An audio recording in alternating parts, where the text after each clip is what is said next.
he's taking an angel to the ear, and no problem. No problem. Honestly, I'm jerking and nothing's gonna happen. That's the craziest part. What? I'm gonna go, and she's gonna be like, oh no, and it's just like, I'm fine. What?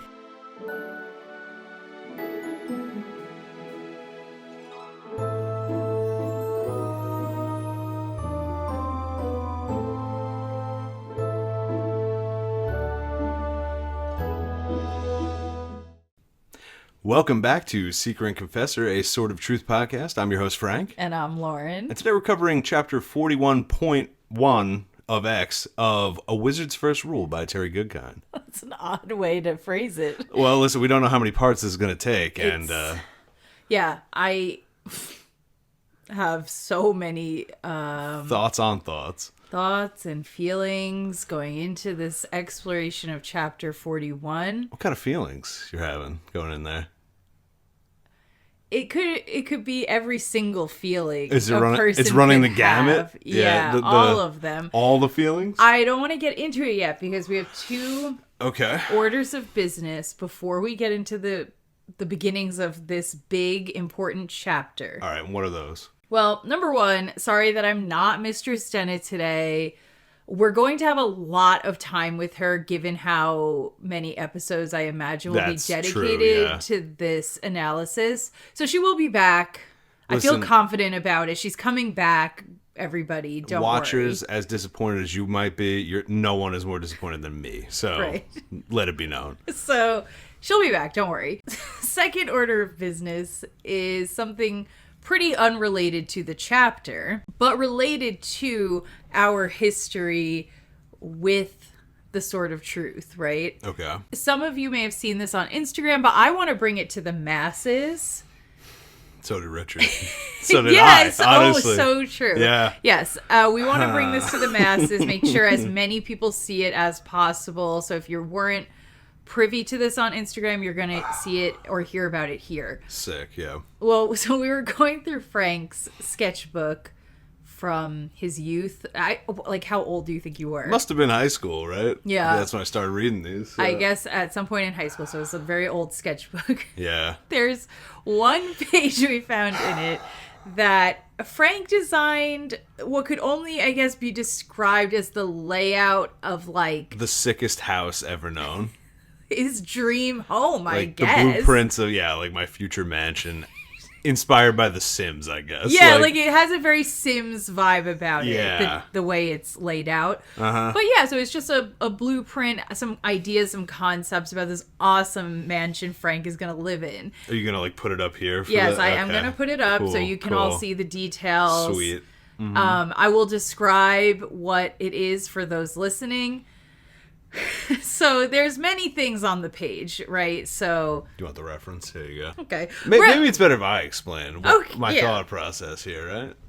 Okay, yeah. You explain to us what you... So, I mean, this isn't even all... There was more to this room. Yeah. It's a much larger, more expansive room. Yeah. And in The Sims, the room score would be, through the roof. I think you never even need to walk into another good room again to just have maxed green. But yeah, it's... Tell them the best part. Just tell them the best part, then we could talk about what else is in the room with it. Sure. So at the back of this room, which is beautiful, it's just covered in marble statues. There's a part here that says marble section. So I assume that means there's tons of the greatest works like David and things like that. Yeah. But in the back of the room, we have the Faith of the Fallen statues. I can't believe Richard's own magical design that he worked so hard on in Faith of the Fallen. Yeah. I have now co-opted and placed into my ideal home. Right. So flanking those are two jacuzzis. And flanking the jacuzzis are just two trees within the house. Why the jacuzzis with the Faith of the Fallen statues? Listen, it's is quite the image. It's like Terry owning marble while lambasting marble. Right. I needed the Faith of the Fallen statues, but I needed two jacuzzis next to them. But so you can be you thought the peak of the human experience would be sitting in a jacuzzi staring at the Faith of the Fallen statues. I think I might still think that, right? So, like, if I take the Faith of the Fallen statues at their word... Right, yeah. To be, like, the statues that inspire even the most beat down and broken men and women possible to live their best life and your life is your ownify themselves. Yes. And jacuzzis are pretty peak, right? Yeah, like, I don't know. Feels good. Who doesn't love a hot tub? Yeah. Yeah, so... What else is in the room? We got a couple of benches that I wrote bench out just in case I didn't know. A central elevator. Okay, cool. And then there's like a big water fountain with what looks like maybe a cherub angel on top. This is like the coolest things I could think of while in high school. I was like, if I got everything I ever wanted, 2 jacuzzis and the Faith of Fallen statue. Well, I just wanted everyone to know what level of dedication Frank was mentally at with Terry at that time. Listen, is maybe you don't know. I don't know. After the discussions I have ready to go today, we'll see. You think it's gonna bring my opinion low? I think maybe you're gonna smash the Faith of the Fallen statues in your home. Wow. So Jagang got to my heart. That's what you're saying. You could think of it that way. Listen, let's cruise into this bad boy. No, I have more things. We have more things. I have 2 things. One, not related to the chapter. Okay. All right. One, very related to the chapter, but is going to inform our analysis going forward. All right, let's hear them. Okay, so the first one, I just need to talk this out because Shannon left a comment on the last episode that really made me think. I need to make this clear for myself as we head into these final chapters, these final days. Sure. She said, and now I'm reflecting, okay, they got this box of Orden. They got the 3rd box of Orden, and they're like being like, hooray, hooray, we saved the world, taking off with it. And then she was like, but Dark and Rawl still has 2 boxes. Yeah, he does. Yeah, and that's true. So he doesn't need the 3rd box to open and make functional the other 2 boxes. How does this work? At this point, that's not clear to me. Right, so because she was saying, like, okay, they should not be happy right now. They should still be very concerned. So here's the thing, because he could open one of the other boxes, and there's a really high chance it's going to do something bad. There's a 66% chance that it's fucking terrible, whatever he does. He either owns the world or everyone dies. Because they're acting, like, in the last chapter, and then Richard's inner monologue through this chapter is very, like, we did it if he doesn't get that box over. Correct. And now I am confused, because I'm like, is that true? So I don't remember. Even if it's true, and he knows that because he knows the Book of Counted Shadow. Okay. They don't know that. Okay, fine. So Zed should be like, now the hard part, we need to still get into the heart and get those boxes away. I'm so unclear on if he can do things without the 3rd box. Nobody made that rule clear, right? Like, nobody... Well, I don't know. That's literally what I'm asking. No, I didn't read a single thing about that. Can you guys clarify for me? At this point, are we supposed to be under the impression that he can't do anything bad now that we have the 3rd box hidden away? Or can he still open them and potentially do something really bad? Because that's really bad. I thought that was an important point because I was like, the whole plot really hinges on that idea, right? Correct, yeah. So I would like to know, I don't know, I would like to understand this. I don't really, for whatever reason. She's 100% right. This was not clarified enough. Yeah, but despite the many hours we have spent dwelling on all of this, I don't know. It does bring up, God, I had too many things at the beginning of this episode. A gentleman named James left a couple of comments on some earlier episodes. James, I hope you're still listening, watching, what have you. But he did leave me an interesting link to a blog that somebody quite, we could say obsessively, documenting every, like, poor quality of Terry's, every, like, hypocrisy, every lie, just doing a lot of analysis into Terry's character and work, and it does not bode well for him. He's not being kind to Mr. Goodkind. In fact, the blog is called Not the Good Kind. And anyway, I read through a lot of it. Wait. And it's an entire just blog about anti-Terry. Yeah. That's wild. We might do a mini-sode on just going through the claims in the blog and kind of discussing it. It does give you some good insight, though, into some of it you're like, this guy really has a vendetta. Some of it, though, you're like, I feel like this is probably true. One of the things being about Terry's the quotes from Terry about his like lack of editing and his lack of going back through his own story and rereading it and making adjustments. Like, he doesn't do that, which really tracks. Yeah, that's I think that was really noticeable. Yeah, I've been feeling that. Yeah.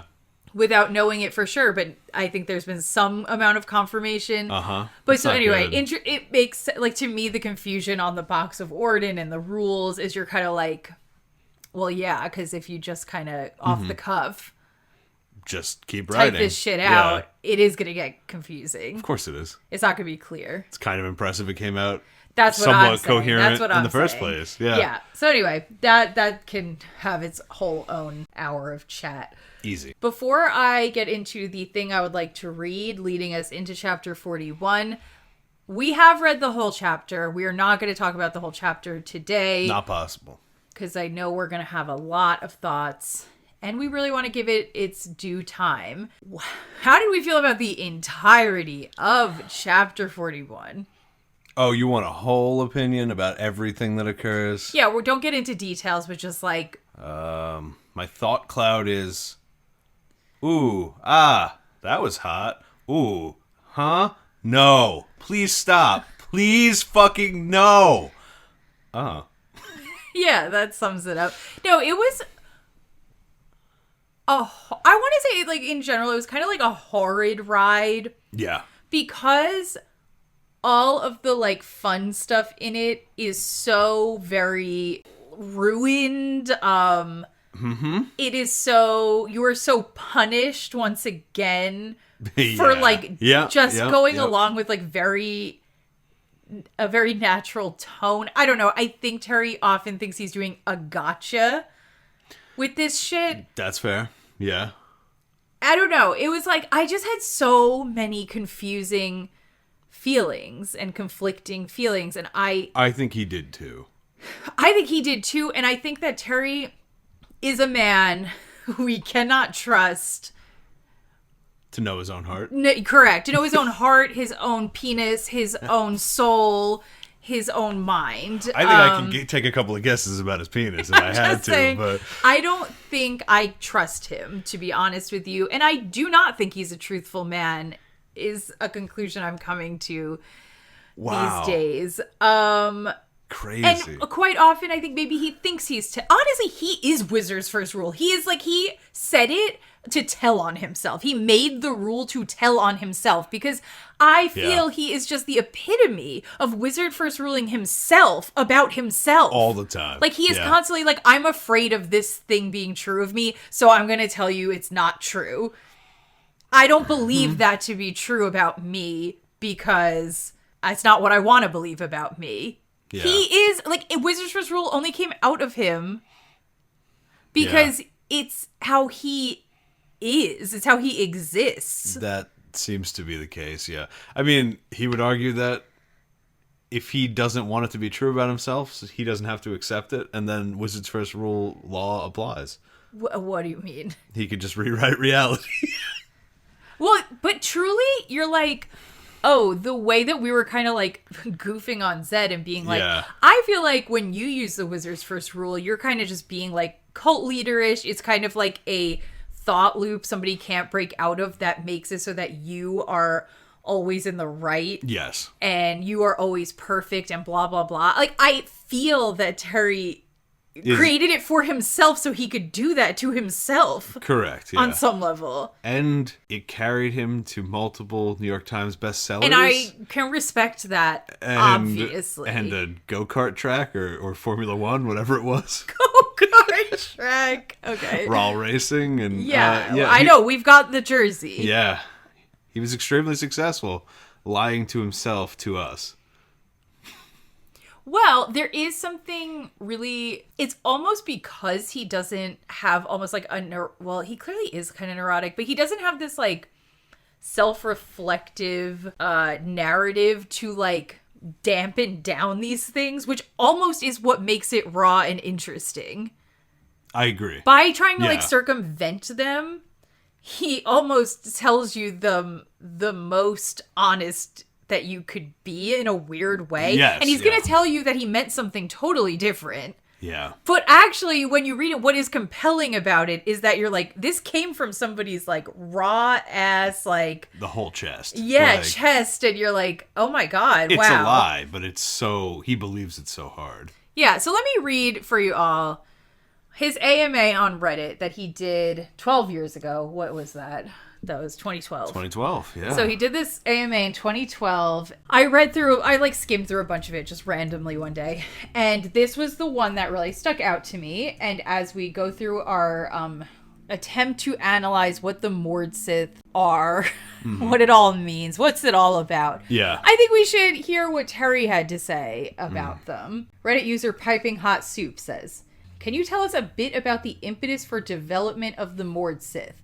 The connections to the S&M, sadomasochism, for those who don't know, scene, okay, yes, the S&M scene seem pretty clear.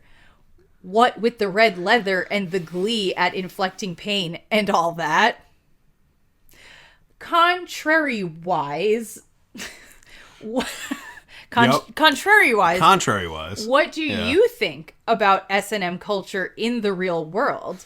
Do objectivists allow that kind of thing? I, too, would want to know this exact question. Yeah. Perhaps I would have phrased it a little differently, but... Terry's response. Terry responded. Terry responds. Okay. Every part of Terry's response pisses me off. I'm gonna be honest with you. If nothing made me turn on this man, even reading the fucking blog post about all his audacious, like weird publishing habits, shit, yeah, didn't piss me off as just reading this one reply. Let's hear it. You guys know I try really hard to be fair. I don't have like a super vested interest in hating him. I would love to love him. Sure. Okay. All of my characters are cogs in the gears of the story. They are there for a reason. No one called that into question, so Brilliant. I don't know why you've begun that way, right? No shit. Okay, nothing he said implied the opposite, right? Uh-huh. It is a grievous error to connect Mord-Sith to the S&M scene. Here, stop that sentence there. I could even take it.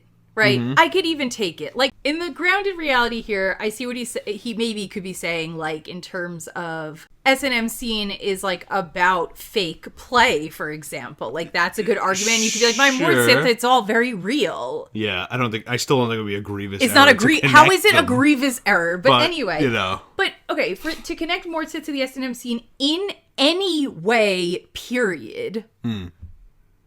In any way, not even just the aesthetics alone. We couldn't be doing that? Okay.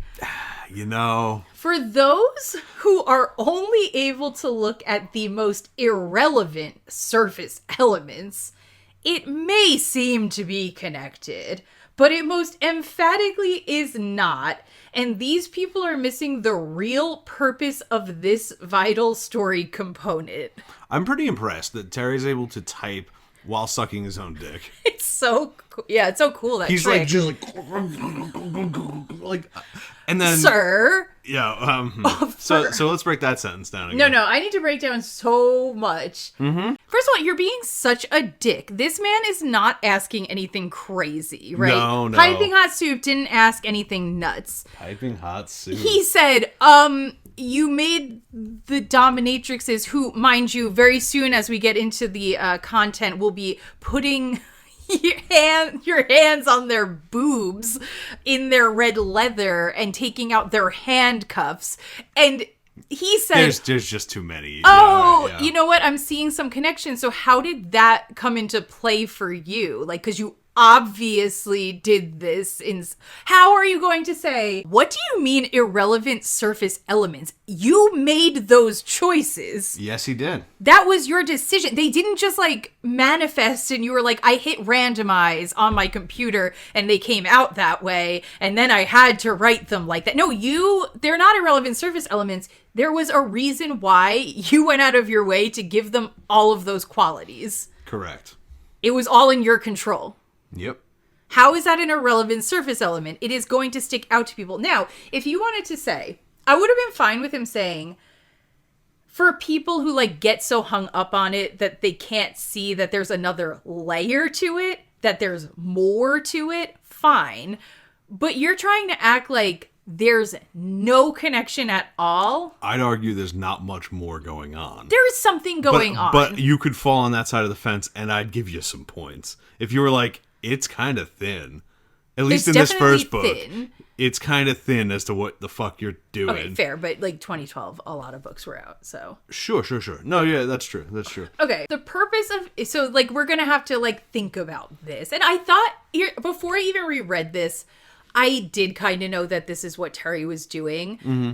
And it's going to be about like the cycles of abuse. It is an element in the way we're using the Mord-Sith. Like, definitely. Yeah. I'm not trying to take that out of it. But to say that that is the only thing it means, then you did a really weird job. It's disingenuous. I don't even think we need to honestly entertain it. I think he's just lying. And he's lying in a weird way, right? So the definition of sadism, yes, according to Google AI, yeah, the pleasure that comes from the physical or emotional suffering of others, right? So... Okay. Mistress Denna objectively... Mistress Denna, quote... is that... I love breaking men's spirits. I am relentless. I live to do it. I mean, the whole chapter is just her monologuing sexily and boobily about how... So boobily. She loves inflicting pain. She does. She's like getting off on it. It clearly has a sexual component for her. It has an exhilaration component for her. She's licking blood. She's loves it. So she is like, definitionally, if you say, oh, this has some connection with sadomasochism... I don't like what. No, it doesn't. No, but she is like the definition of the word. So what do you mean it doesn't? So yeah, for you to be like, it's about, like you said, cycles of abuse and all this, which she is. She's a product of cycles of abuse. I understand that, but that's not to say that she is not exhibiting, due to your creation, sadistic qualities, right? Which BDSM play is exploring. So whether you don't like it to be true, right? You don't like dominatrixes existing. You don't like people playing around with these concepts while you play around with them, motherfucker. Literally. But it's just disingenuous. It's so exactly the same, though, as him saying, I don't write fantasy books, where you say, okay, fine, then get your fucking grubby little hands off the wizards and the dragons. You can't use them to your benefit if you don't respect it.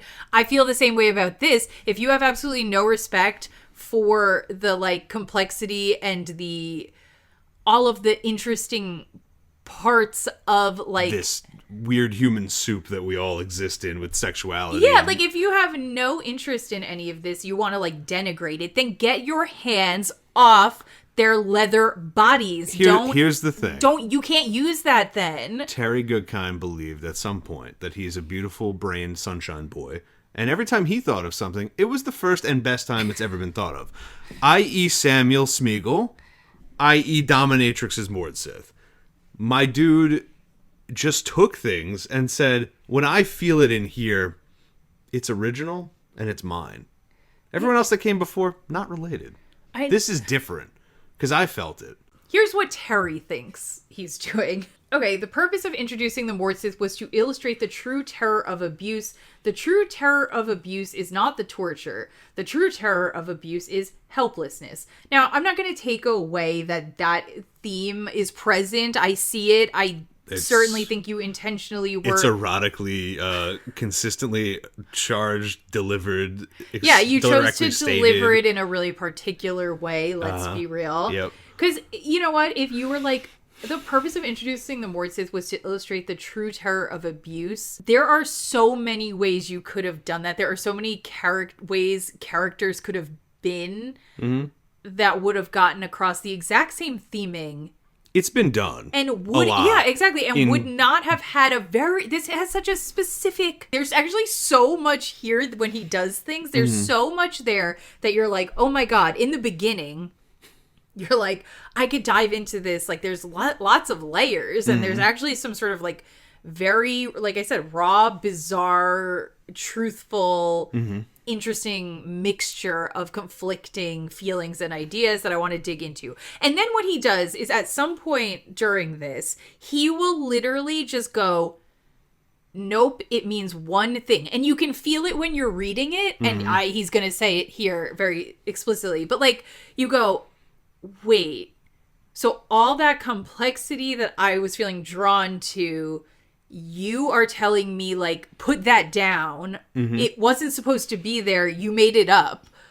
It's actually just this one thing. And then when you try to, like, go along with the plot beats that are reinforcing his, like, it only means this thesis, you go, I'm really bored now. And actually kind of uncomfortable because I don't really understand even why all those other elements were there then if they weren't available for me to dig into. And that is what, and you feel like he's telling you, like, don't do that. I didn't mean that. And I just have no idea why. I don't know. I don't have any idea why you would have done it the way that you did it. A guy writing a book about objective truth and magic and all that sort of stuff, just so blatantly lying to himself on the page, I guess. Feels weird. Because he is exploring things. But he's reducing his own work down for God knows what reason. Because he's scared of the truth of the complexity and the horror that lives in the human heart, I guess. I don't know. Yeah, like I'm just like, but he's constantly pressing the button, so that's why I don't get it. You are literally inflaming it constantly. Dopamine boost, thinking about rape, thinking about BDSM, thinking about, and it's just like, yeah, those are just bad things. All right, so why did you make it like this? Why did you write it? Why did you make it so exciting? Why did you make it so fun? Why did you make it so like... But that's why the only thing I can ever come up with is that he was like, I intentionally made it fun so you would get excited, and then I get to go, no, that was so... Now you fool... I'm going to teach you a wizard's lesson. What? I don't know what else. I don't know what else it could be. Let's get the rest of this quote here. True terror of abuse is you cannot escape. You are trapped and helpless. You cannot beg your way out of it. You cannot escape. Buy your freedom or fight back. There is no way out. It's about the loss of individual identity and in that way the loss of your humanity. Sure. The Mord-Sith illustrate the evil nature of abuse and the way in which evil taints both the abuser as well as the abused. Mm-hmm. Yes. Sure. Look at the way we came to empathize with Denna, the same as Richard eventually did. That is a lesson Richard needed to learn in Wizard's first rule. He needed to look beyond the person hurting him to the underlying elements driving people to do such evil, except if it's Princess Violet. Then none of this applies. Right? Like, what do you mean? You don't act... Yeah, let's not. Yeah. That's for next episode. Mistress Denna, sure, we all need to, like, really... we really need to understand her. That little girl, no. He needed to comprehend how the abuse of a person turns them into an abuser and renders them unable to look beyond that violation to be able to understand the value of life, both theirs and another. He had to learn to understand the individual rather than judge people by the group they belong to, in this case, Mord-Sith, which I guess we were trying to, like, reinforce with Shota. Which you did a terrible job, let me just say that. That is a central evil that is addressed through the values of life described by objectivism. The story of an abused wife, for example, is so common that telling the story of abuse in that way would make most people's eyes glaze over. I believe in telling things in a new... Oh, he just did it to be interesting. Yeah. It was just because he wanted to catch... That's what I'm saying. He just wanted to catch your... Red leather ladies hitting me with their magic pain sticks and tying me up and making me be their dog. I just did it because I wanted to talk about abuse, but if I was talking about battered women, who would give a fuck, really? We gotta play with the... Come on! Well, it's just... It either has too lethal of a tone, or like he really is almost being a douchebag on purpose. I wouldn't put it past him, but I don't believe it. In the context of the story, by being like, I'm gonna make it really exciting and appealing, and I know what these sick fucks like, and then he's gonna go... This guy would do that he would be a douche. He would write it like this. And I guarantee you he was hard. You can't guarantee that. I guarantee it. You just can't. He was erect. I don't know if we could say that. I have to cut it. Allegedly. He was allegedly hard. Character of Denna revealed truths about abuse in a new way and causes readers, some for the first time, to be able to be in the soul of someone being abused. It allows readers to understand in a profound way what it is like to have your individual identity stripped away and to be at the mercy of others. I think that is an element of the story of Denna. Sure. For sure. Which he wrote the way he did for reasons that he claims he didn't. I think it's disrespectful. I think it's disingenuous. He also did not, by the way, answer the question, what do you think about SM&M culture in the real world? Like, what are your feelings about that? I think his answer is pretty clear that he disrespects it and doesn't consider it to be a good thing. Oh, well, he's having way too much fun getting into that headspace for someone who dislikes it so much. He seems a little too detailed, stoked. He's stoked. A little too in love with Mistress Denna. Like, for this to be my takeaway, solely, the sole takeaway. Uh-huh. I don't know. He just loves powerful women that just can one-shot you, though. Like, he's so into that. Yes, true. Yeah. The Confessor's got it. Right, but so, like, is the Mord-Sith got it. The Confessors are... I guess everybody's abused. I don't know. Kaylin's abused. All the Mother Confessors are abused. Every child that's ever been born in the Midwest or other lands are abused for sure. We've seen that. Yeah. Unless they're near Brophy. I don't like his tone. I think it's boring to not actually answer the question about, like, what you used a lot of trappings. Even if you, like, at least even be explicit in being like, yeah, I did that on purpose because I wanted to make you excited by it and then show you the dark side. Like, even if you just said that, I'd be like, oh, okay, I see what you're doing. But, like, he won't even say that. No, because then he has to start answering some questions that he doesn't want to ask himself. Yeah, like, I'm like, why are you just dodging the question? You didn't stop acting like everybody's crazy for noticing a connection here, and then just give me why is the connection there? Why is it there? Why did you? What's build your them opinions this way? about it? Exactly. Why can't you just give me that? But even if we take him at face value that he was just trying to do this abuse perspective reveal, stole the culture. Yeah. And then went, no, I didn't. I know. And it's like, you did. I just can't get over, though, for those who are only able to look at the most irrelevant surface elements, I'm just like, I guess this is where I'm just like, okay, you're just such a douche, because I can just think, like, if I wanted to, like, PR this thing, you could even say something so similar, but you'd be like, oh, I understand, obviously, why people make that connection, but I had... like, that wasn't the main focus for me. Yes. That's just such a, like, simple way to get across the exact same idea. Do we have any, not that we're going to go into it now, but do we have any quotes from Robert Jordan about his dominatrix type things? Very curious.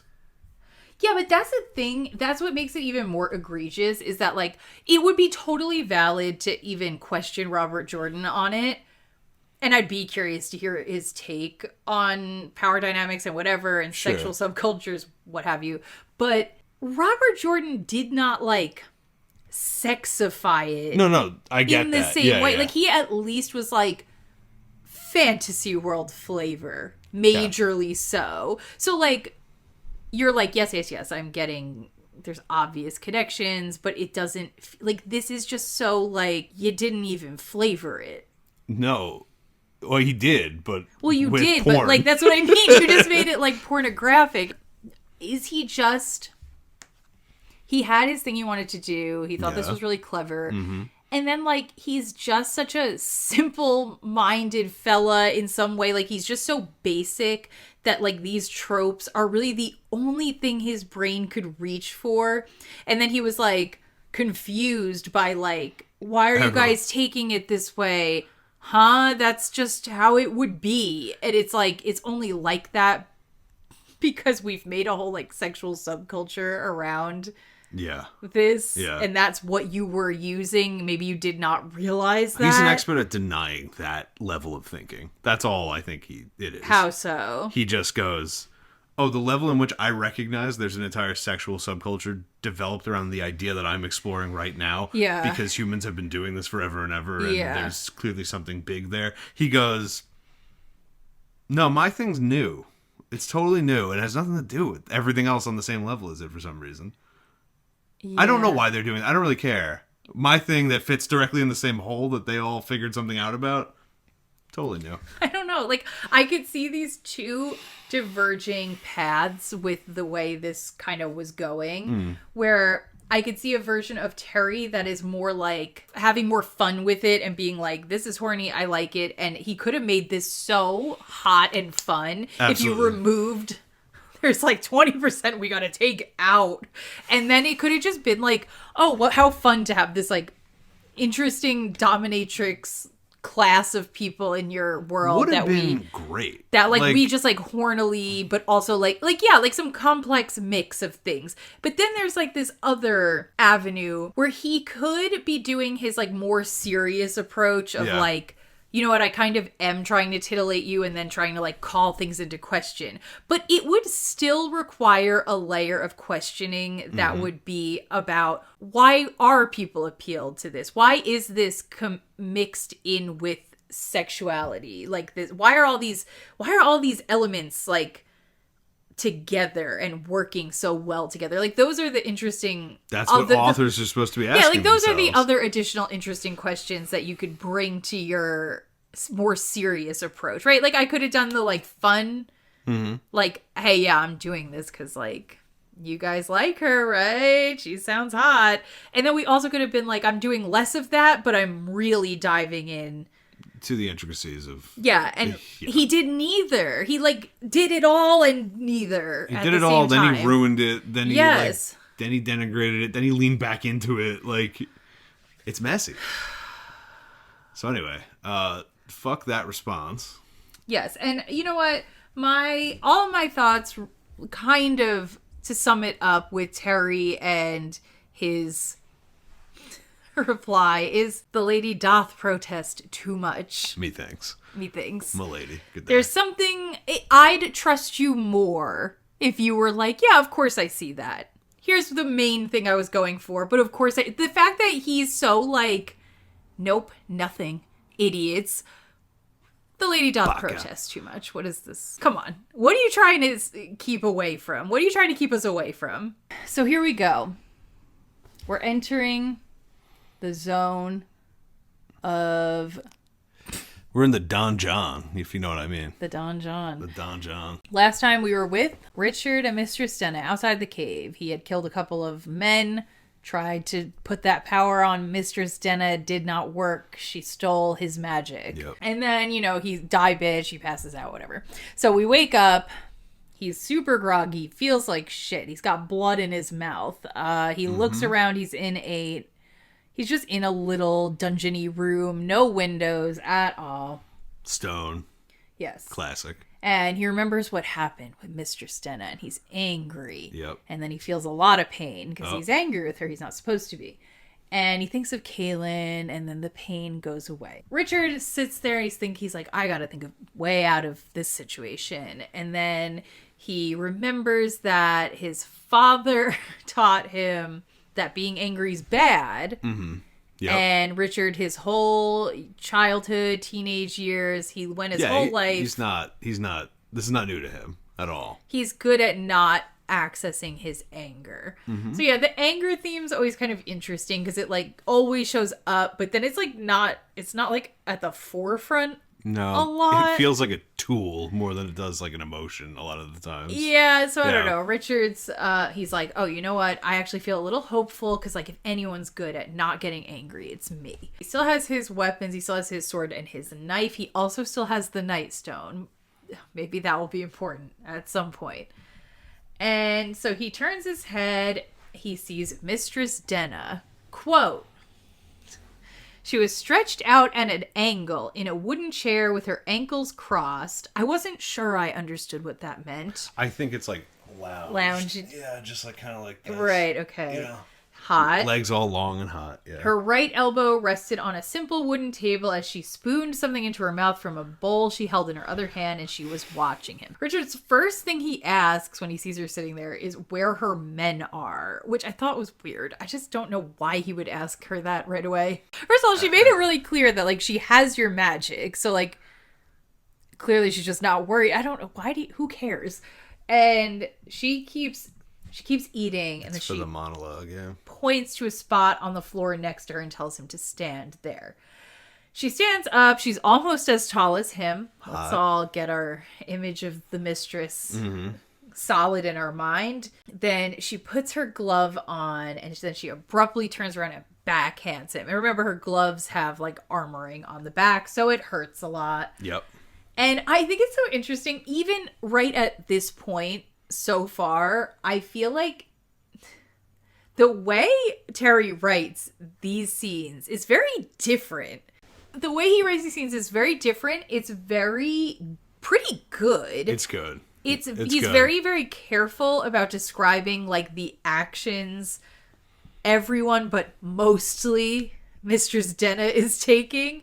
He's very detailed, and it gives you this really good, I don't know, like, it was just very easy for me to imagine her. Yeah. And he does it in a way that I almost find, like, I don't know if I want to say relatable. Like, I understand what he's doing, but the only way in which I can connect with it is that I'm like, this is someone writing a woman with such care, because he thinks what he's writing is so, like, cool and hot, and I agree. Yes. But then when I have to keep going back to, no, he doesn't think that, I start to go, well, what am I picking up on then? He thinks she's cool and hot. Right. That's what you're picking up on. Right. So then if you think she's cool and hot, there should be a far more complex reflection and answer on your feelings and why you wrote the Mord-Sith the way you did. Yeah, do you agree? It feels like a lot of care is present in these. She's like holographic. Like, yes. Like Mr. Stead, every action she takes, everything's like, you're like, ooh. The creak of her leather, the way she's positioning her hands and her, like, everything's just fucking like cool. She's kicking she's doing stuff. She's just so that's just like the camera's on her in like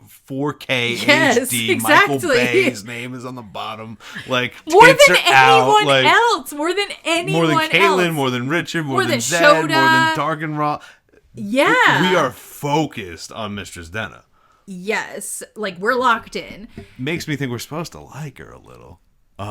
And due to the way the series carries, with all the rest of the Mord-Sith being like cast and crew and friends and family, yeah, I think we were, but whatever. There's that feeling that everybody, like, people that complain about this pivot in the series are often like, I felt like I was reading a new book. And I feel like I've always kind of just taken it like, yeah, because, like, we started going into the BDSM route of things and whatever. But then I'm, like, reading it. I'm like, no, it almost on some level literally feels like a new book. Like, the way it's being written is different. Yeah, I agree. Terry went into, like, a different headspace for this. Yes, he did. Which, again, is interesting. That's why reading it is interesting. Mm-hmm. He makes it uninteresting intentionally because he gets spooked by his own I think so. interest. He keeps defaulting in the whole scene of thinking to a beautiful spot in the Heartland Woods, and it makes his anger get quiet, and then things don't hurt so bad. I also want to say, Shannon said something in a comment about that we later find out that everything that a Mord-Sith does to the person they're hurting, they feel too.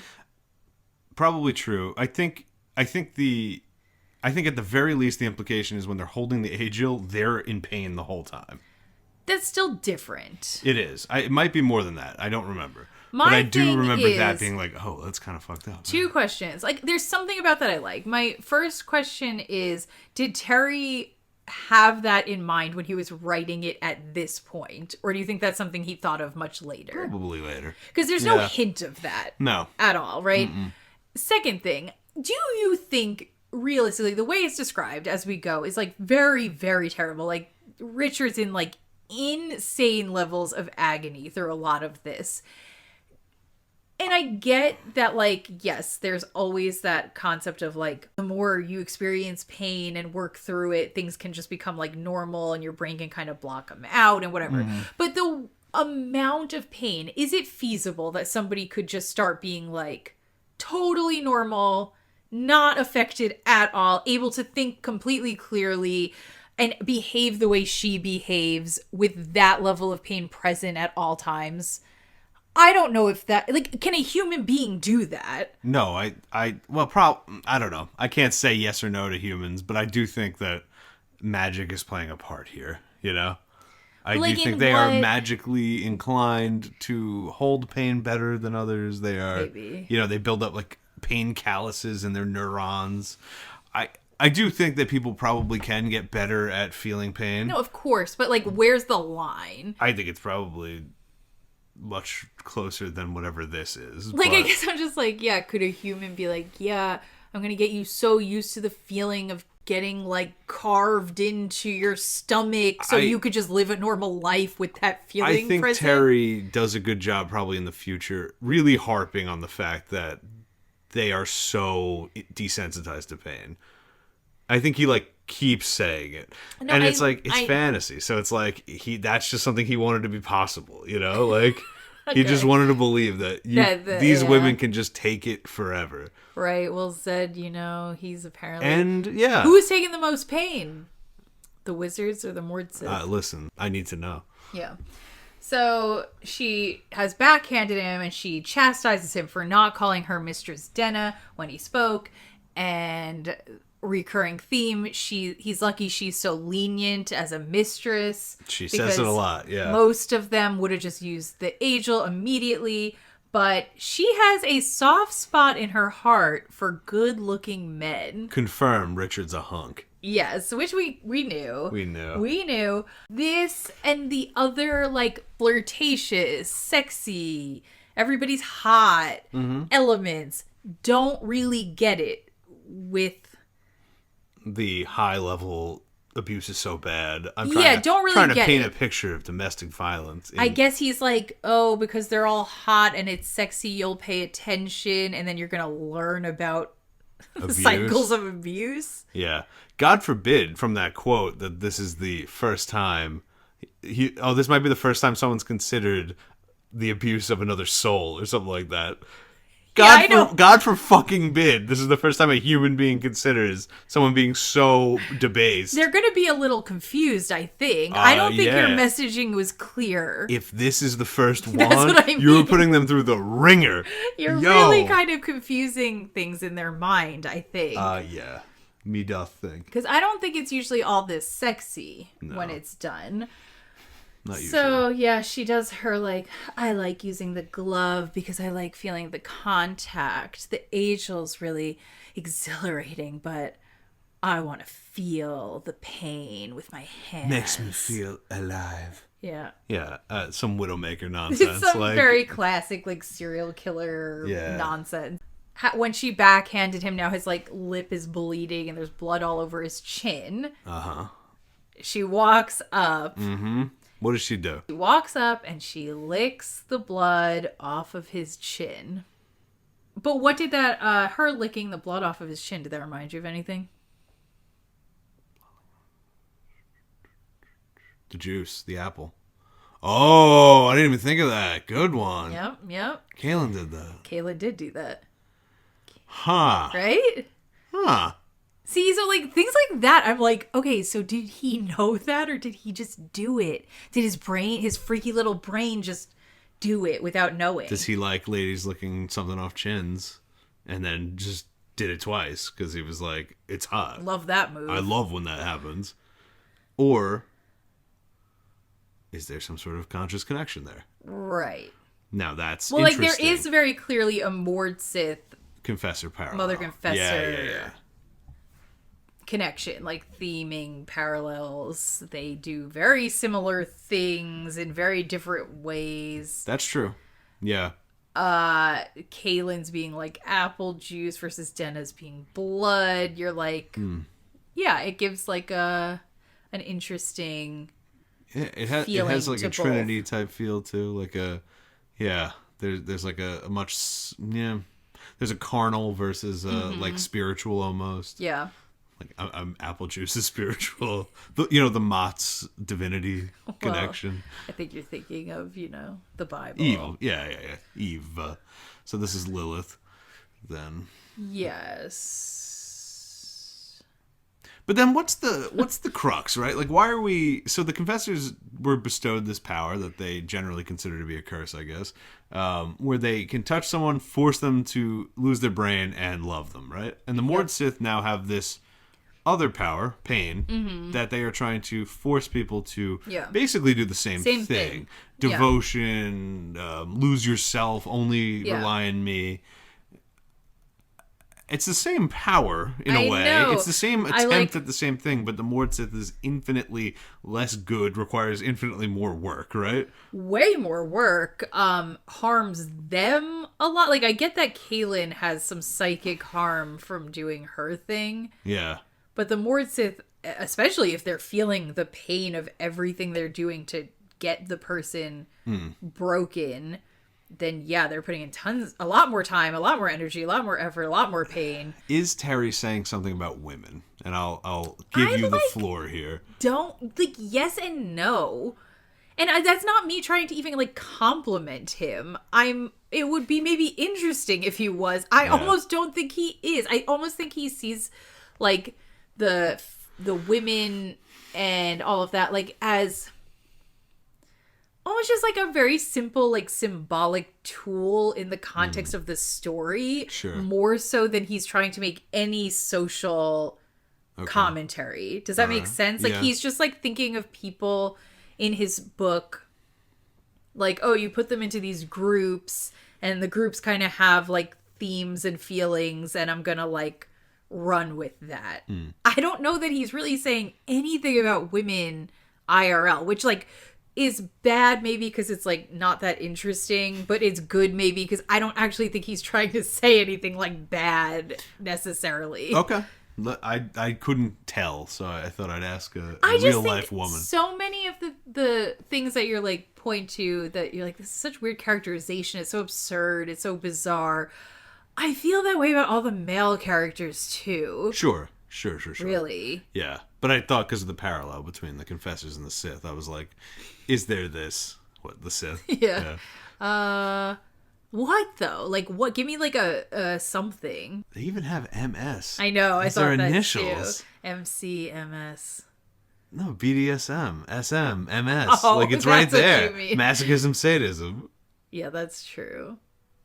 That's true. We proved it. Fuck, got him. No, I want to make a... I don't even know. I want to put Mord-Sith and the Confessors, and I want to list qualities. Yeah, list all the qualities and compare. I don't think we're gonna come to any conclusion. I feel this is so just vibes. I agree. Unfortunately, I agree. Yeah. I think he likes the idea that there are these parallels, but I don't think it's very tight. No, it's definitely not tight. We know it's not tight, and therefore it's probably not intentional. So. Well, it is the vibes are intentional. The vibes are intentional. All right. So she licks the blood off of his chin. Again, it does give you the image of Kaylin, and then you have that. But this is this sort of campy shit that's fun, where you're oh, pretty little virginal girly licking it off, and then you're oh, red leather, hard ass. Scary mommy dommy, right? And you're ooh, what's hotter? Fun to think about, but I don't. I think we are supposed to be doing that, but we're not supposed to be doing that. I don't know. I do think that when people really like the book series, they're having a good time doing that and not questioning it that much. For sure. Terry wasted his talents. He should have written more erotica. Oh, it's kind of insane, but he probably never came to terms with a lot of these things, so that's why it didn't happen. So she pushes her body up against him and sucks his lip into her mouth and bites on it where the cut is. The worst, he was holding his lip and she made him take his hand away and then she bit it. That's the worst thing you could do. That hurts. And that would hurt a lot. But come on. It's so sexual. It's insane. So hot. She is so hot. And on some level, I think he hates her for it. Terry or Richard? Yeah. Okay. Well, of course Richard. That's valid. Richard's allowed to hate her for it. Of course he does. Of course he hates her for it. But he can't stop writing her like this. Why are you simping if you hate her? You're following her around like a little puppy dog with that camera. I'm telling you. Yeah, it's true. There's no way that you don't love and hate this concept. Which is cool, Terry. That is exactly maybe how it is normal to feel. Explore why you love and hate it. She's biting on his lip and he's squeezing his eyes shut and holding his breath, thinking of the Heartland Woods. Because again, anytime she makes him angry, he can't gets get more angry. pain. Yeah, so yeah. See, like what I get frustrated with him, we'll probably do it at some point, right? Because I know we got a lot of time here with the gals. And yeah. But I'm like, there's so many sexual elements to this. And like Richard takes a lot of time out during this chapter to reflect on things, right? It's not just action. There's a lot of internal monologuing going on where he's like, what's my plan? This thing she's doing is pissing me off and I'm gonna like, here are my feelings. And it never, like the sexuality of the scene never is a thought in his mind. Never once. Which, what a reflection though. Tell me. Of Terry. Oh yeah. Right? Because Richard's in this scenario where like, I'm like, okay, so like, because wouldn't a part of him be a little shocked right now to go like, oh, we're like doing this? Like where you're like making out with me? The boob thing's gonna happen. At no point does Richard have the thought, oh shit, this is like sexual. Oh, I didn't think we were going there. I didn't like, he doesn't like react to it. He doesn't think about it. He has no reflections about it. No guilt. No.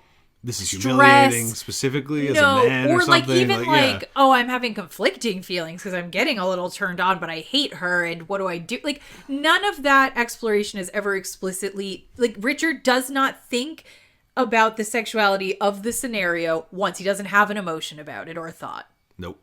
And I think that's bizarre because I think given the type of character he is, I think he'd have some thought about it. You're right. It does show the two-channel mind of Terry writing it. Right, because I'm like, how interesting. So Richard's in the scenario.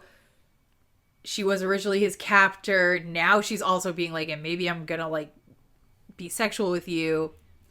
And he essentially is like, I'm not going to think on that. I'm not going to reflect on that. We're going to ignore that part of this situation.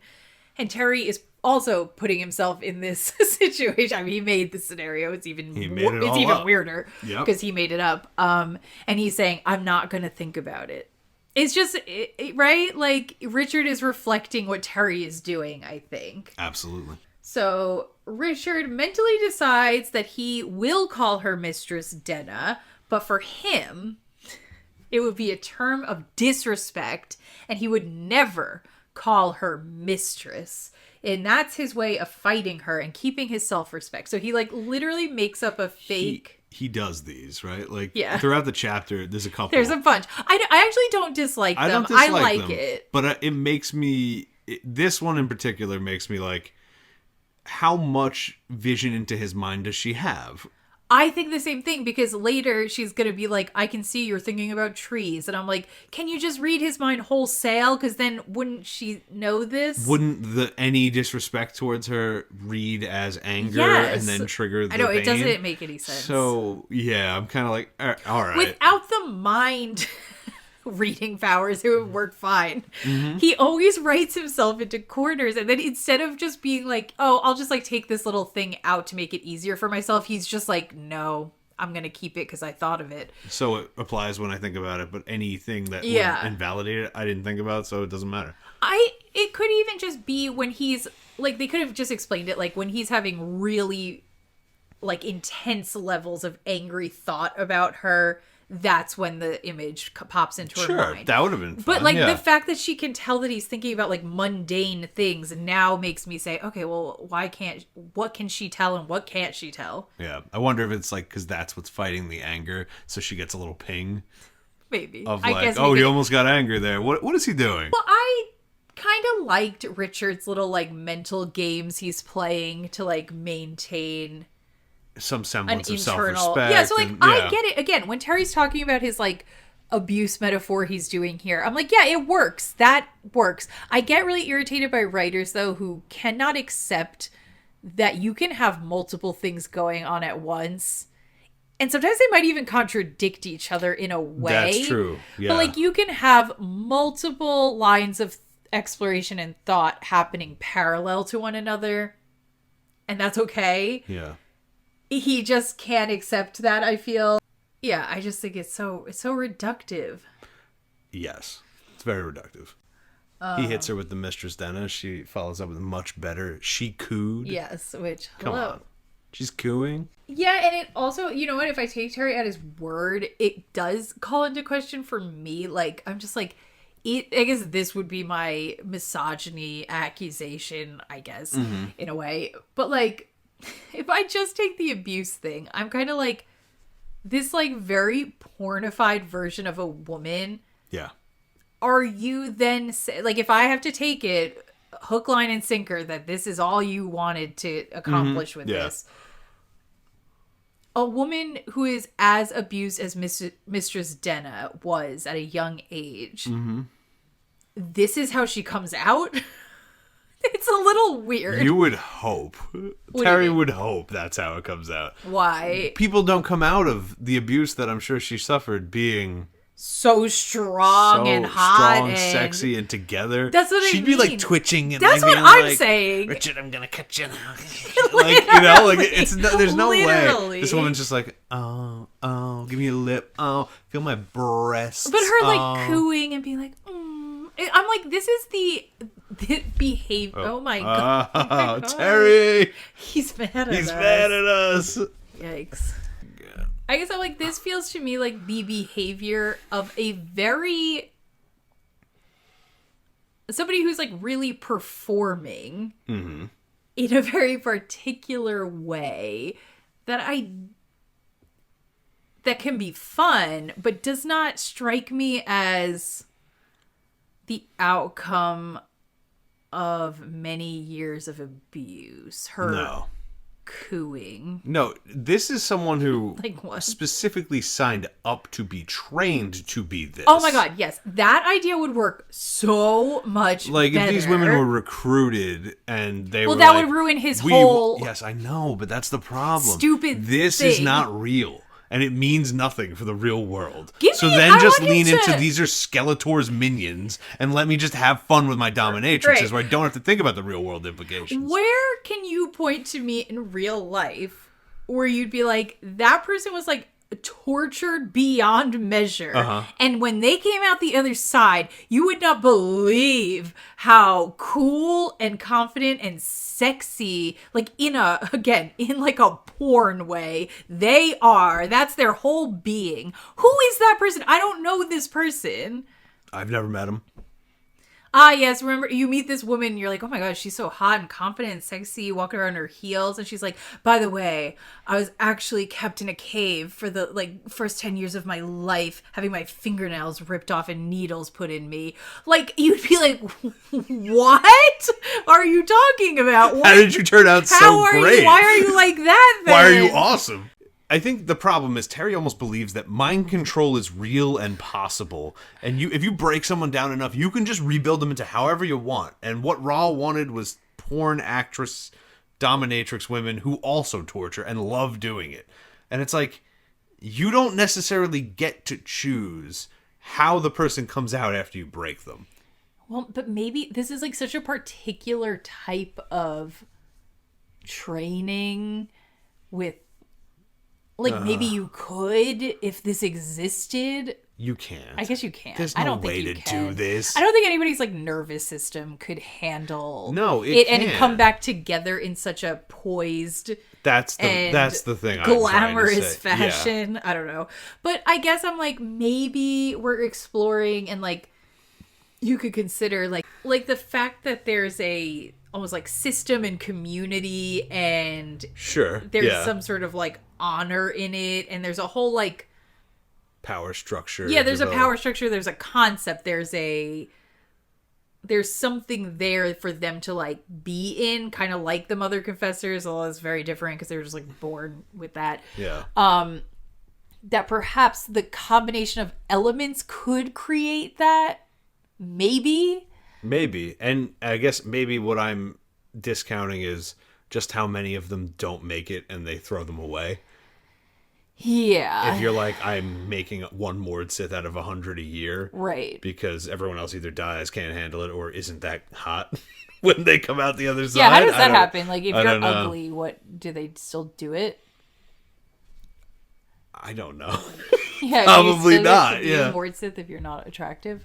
I guess if you do it with that many people, it makes me think of kind of like the idea of like meaning making, where like if you're abused where there is no meaning to make essentially out of it, like you weren't being abused for like any higher purpose.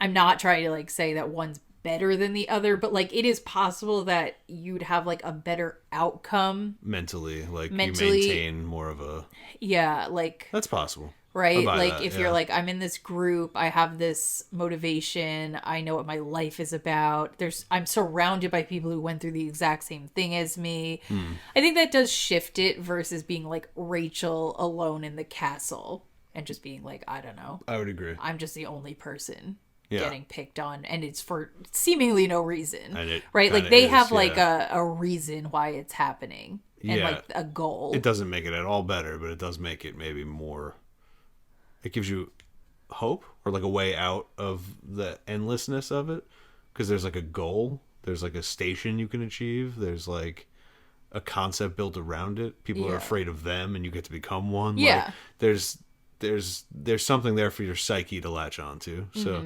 possible. I wish that they intentionally were like, we were made to be sexy because it accomplishes XYZ goal. Yeah. Even I would even take that as like a throwaway idea where I'd be like, oh, okay. So like, I don't know, if they just were like, it makes men easier to break, it makes men this, it makes men that. Yep. I don't know. I'd be like, okay, so they like trained them to be good at being hot like this. It's so funny though, because it sounds so like the same sort of like silly justification you put into like erotica. You know what I mean? Where you're like, oh, well, they had to be hot because of there's like a reason. It's very like Bayonetta. Oh, I mean, her clothes have to come off. It's her power. Her clothes are made out of her hair, and power is based on her hair. So when she uses her power, she loses her clothes. That's it. And you know, I do in erotic spaces. I really respect that sort of thing because it makes it fun. It makes it gives it a good world grounding, and sometimes you can come up with really clever things using an illogical but fun. Well, but like even this is not being like, oh, there's a spy who was trained to be really seductive because... Yeah. Like, and then it's like for erotic purposes. You're not like, that's so unrealistic. You're like, no, actually that could happen. It could happen, yes. Yeah, but then Richard asks again, where are your men, Mistress Denna? This dude Get off the topic. Listen, I hope more than anything Mistress Denna gets this habit out of Richard, where he just can't stop asking these fucking questions. So then, once again, most Mord-Sith don't allow those in training to talk or ask questions, but that becomes boring for me. So, like, whatever. Understood, she likes talking. She likes talking. She likes the bond. She likes making them... I guess, do they all do the hopelessness thing? I guess that's, like, the point, right? I would think, yeah. So she just likes having this sort of, like, they love me. Yeah, like the rapport. And the eroticism maybe isn't a part of it for some of them. That's the sense you get. It's so funny to me. Richard got the good one. Yeah. Well, also, because I just think of, like, in the S&M circles that Terry has never thought about, never gone to, and has nothing to do with this. Yeah. In those circles, it is funny because there are men that do kind of like that style of, like, woman dominatrix, where that it's like the things we're doing with the Mord-Sith, where we're like, well, some are really like to get to know you and fuck with your head, and then some are just like hard asses who don't care about you, and they'll step on you and don't care at all. It's right, you're like, it's like the same exact menu of options for anybody who likes this, like dominatrix is, you look for the exact same options of like themes and archetypes. This is a scene from like a bad Netflix show where they're following the madam down the hallway, looking into rooms. Literally, like, yeah. Candy doesn't care about you. Sarah will make you think she's the greatest sweetheart, but then she'll ruin your life. Like, yes. Yeah. So yeah, and they're like waving in the doorway, and then like one's like really like and like doesn't even look, like, right? Yeah. Like she just likes pain. Yeah. I don't know. Yeah. The sidekick, like, what is she like? Pain. That's exactly it. Slams the door. I was like, okay, Terry, it's got nothing to do with that, and yet, the exact same. Yep. Way of the way of thinking, the way of categorizing, it's all exactly the same. Mm-hmm. So that can't just mean nothing, can it now? No, it can't. She's basically like, I sent my men away because I don't need them. What other answer did you expect? That's it. She just uses them to capture people. And then she says, there's nothing you can do to get away or fight back. Nothing. And then he asks why he still has his sword and his knife. I just wrote bro. First off, you just got the lesson. He forgets. He doesn't call her Mistress Denna when he asks this. Like, come on. And then the second thing is like, she's getting to that. Like, you're like even interrupting her, and you're gonna pay for it. It's so dumb. It's kind of funny because you're like, that is Richard's character. It is Richard's character. It's like, dude, shut the fuck up. So yeah, why do I still have my sword and my knife? And then he remembers that he didn't say Mistress Denna. And I like, there are so many scenes are very what's the word I'm looking for? Kinetic. Yeah, the scenes are very kinetic, including this part. Yeah. So he realizes it, and he immediately like just puts his arm up because he knows she's fucking coming for him. And then it seemed like she was about to punch him in the face. That's what she. Yeah, she wanted to go punch him in the face. I like Mistress Den is so. Like such a cartoon in my brain. Yeah, everything's so kinetic, but mostly her in the scene. And it's like, I can't help it. She's just fucking cool. She's hot. She's in this outfit. Like, she's just going to like punch this dude. She's constantly like kicking things and punching him. And you're just like, whoa. So yeah, he blocks her fist, and then by stopping her, he gets the like psychic pain, and then she angels him in the stomach. Yep. Which is cool. I shield his guts. Sorry to this man, but also he kind of deserved that one, so I don't know. It's the constant back and forth of hot mommy dommy, and then like, okay, for real, Richard's getting fucked up. I feel bad. The best part of this chapter is at the very beginning. He's like, when he's coming to, he's just reflecting, and he's like, I can't take any more pain, and I'm like, by having gotten to the end of this chapter, I'm like, boy, that was not true, because you take a lot more pain. And so then he's on the ground, he's crying. She tells him to stand up. I liked this part where he's like on the ground, and then she's like stands up, he gets up, and then she's like, actually kneel to apologize to me. And I just like how like hard it is for him to get up. Yeah. They're like, oh, okay, I gotta get back down. Yep. And then as he's like going to kneel down, she like shoves the angel into his shoulder and like bzzes him down to the ground. Him down, yeah. And then I like the descriptions are really good. They are good in all of this. Yeah. And his arm goes numb when I'm like, I just can like really imagine it. I can imagine being her really well. I can imagine being Richard really well. I can picture it all really well. Like I said, he's doing a great job. Great fucking job. He's killing it. Describing it's all wonderful. Of this. Yeah. And so he says, please, Mistress Denna, forgive me. And then she tells him to stand up and tells him he still has his weapons because they're of no danger to her. And at some point, he might need to protect her.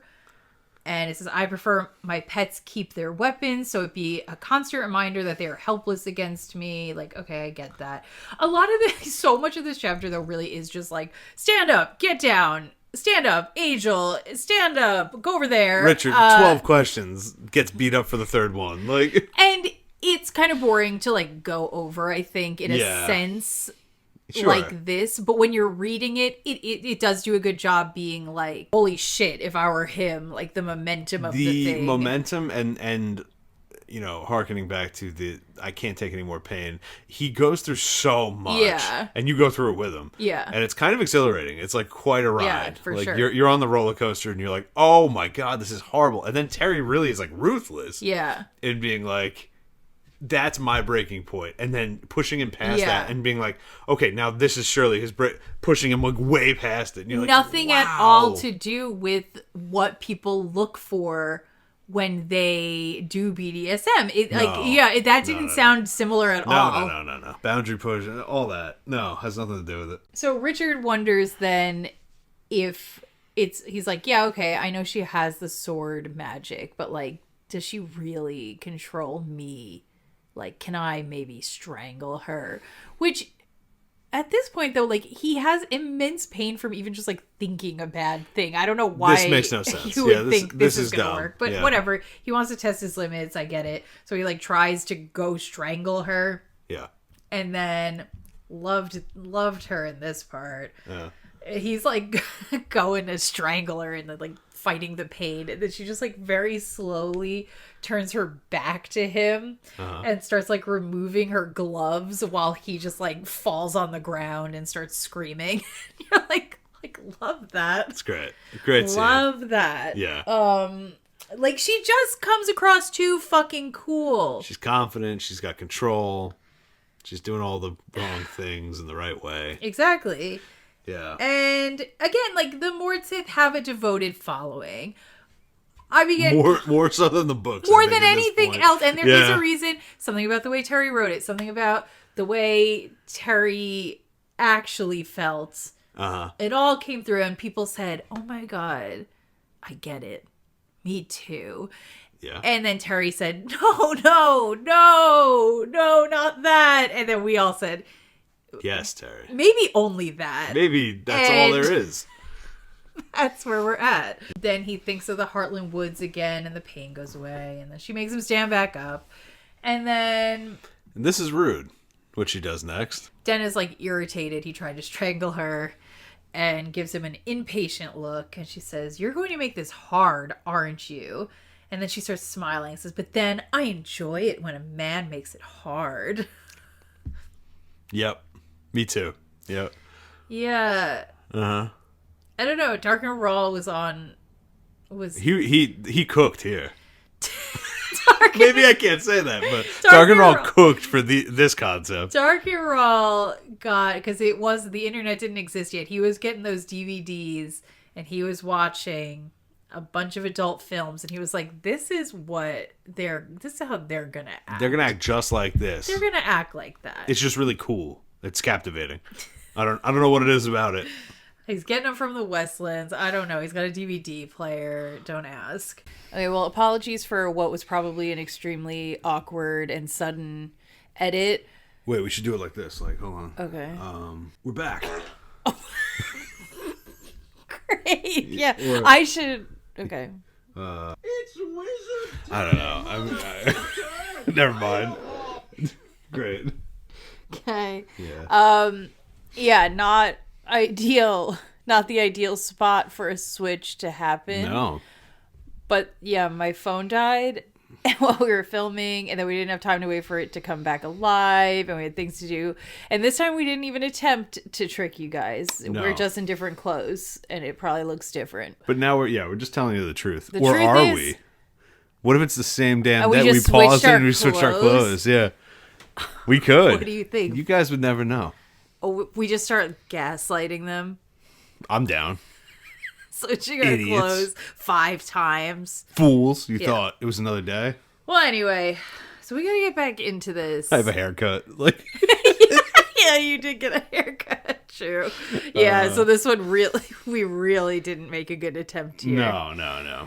Whatever. But it's okay. We're here. We're back. We're going to try and finish the portion of the chapter we had intended to. And also, that was just a really abrupt note to end on. So, yeah, we weren't going to do it. So, anyway, I think it's been a few days. I think we left off with discussing how Richard wanted to make an attempt to strangle Denna. Yes, he did. And I think we said it was stupid, and that we admired how cool she was about it, because he's such a goon for that. Like, you know, like in his head, he was just like, it's like, if it was like POV from a video game, you'd just like see his hands like, I'm gonna, oh. Yeah, that's what happened. And Dana was just like, oh my god, losers. So she said. Basically. So then we start getting into, I don't think we like mentioned this, I think, earlier in the episode, that she starts being like, you know what, I'm sick of your ass trying to get rid of the pain, thinking about all this other shit. I told you the way to make this work is you have to think nice things about me. Yep. And so once again, we're back in the very nebulous mind reading. Yeah, how much can she see? How much does she know? I don't know. But yeah, he keeps thinking about the Heartland Woods, so she says he needs to think something positive about her because right now you're thinking about some boring trees, which I did not like. No. I didn't think that felt right with her characterization. That feels like Princess Violet a little bit. Yes, exactly, right? Something about that did not mesh with the rest of how she's portrayed. That verbiage coming out of her mouth felt wrong to me. I feel like he only knows how to do mockery one way. It's like the same flavor. She's so mocking, though. She's like taunting. Like, I don't know, he wanted to like make fun of the trees, and he's like, so I have one voice for that. I didn't like it. So I like the idea of it's fine, her trying to like redirect him to think about her. I didn't mind. No, but and that's kind of hot. And I'm also just like, what? When she has this, of course she has this opinion about trees. They don't have trees in Dahara. And there are no trees in Dahara. Evil to goodness is just only nature metaphors. Correct, yeah. But only one type of nature. But by metaphor, woods. I just mean, like, do you like it or not? You be liking trees. You like being in the trees? You're good.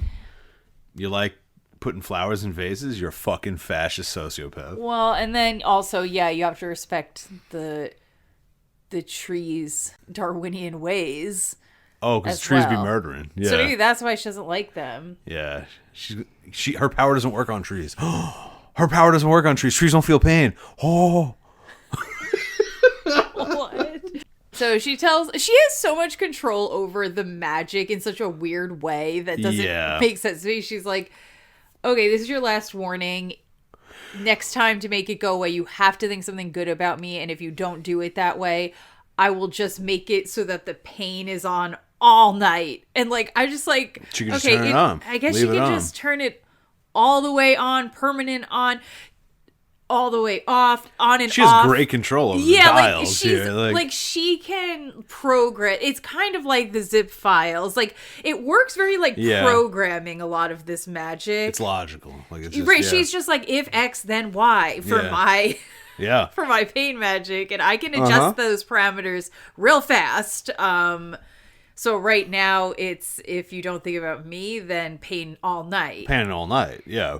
But why didn't she just set the parameters originally to be like, and only if he thinks good things about me make it don't hurt? Why is this even an option? Because I think it's because Terry needs to show us that she can do it.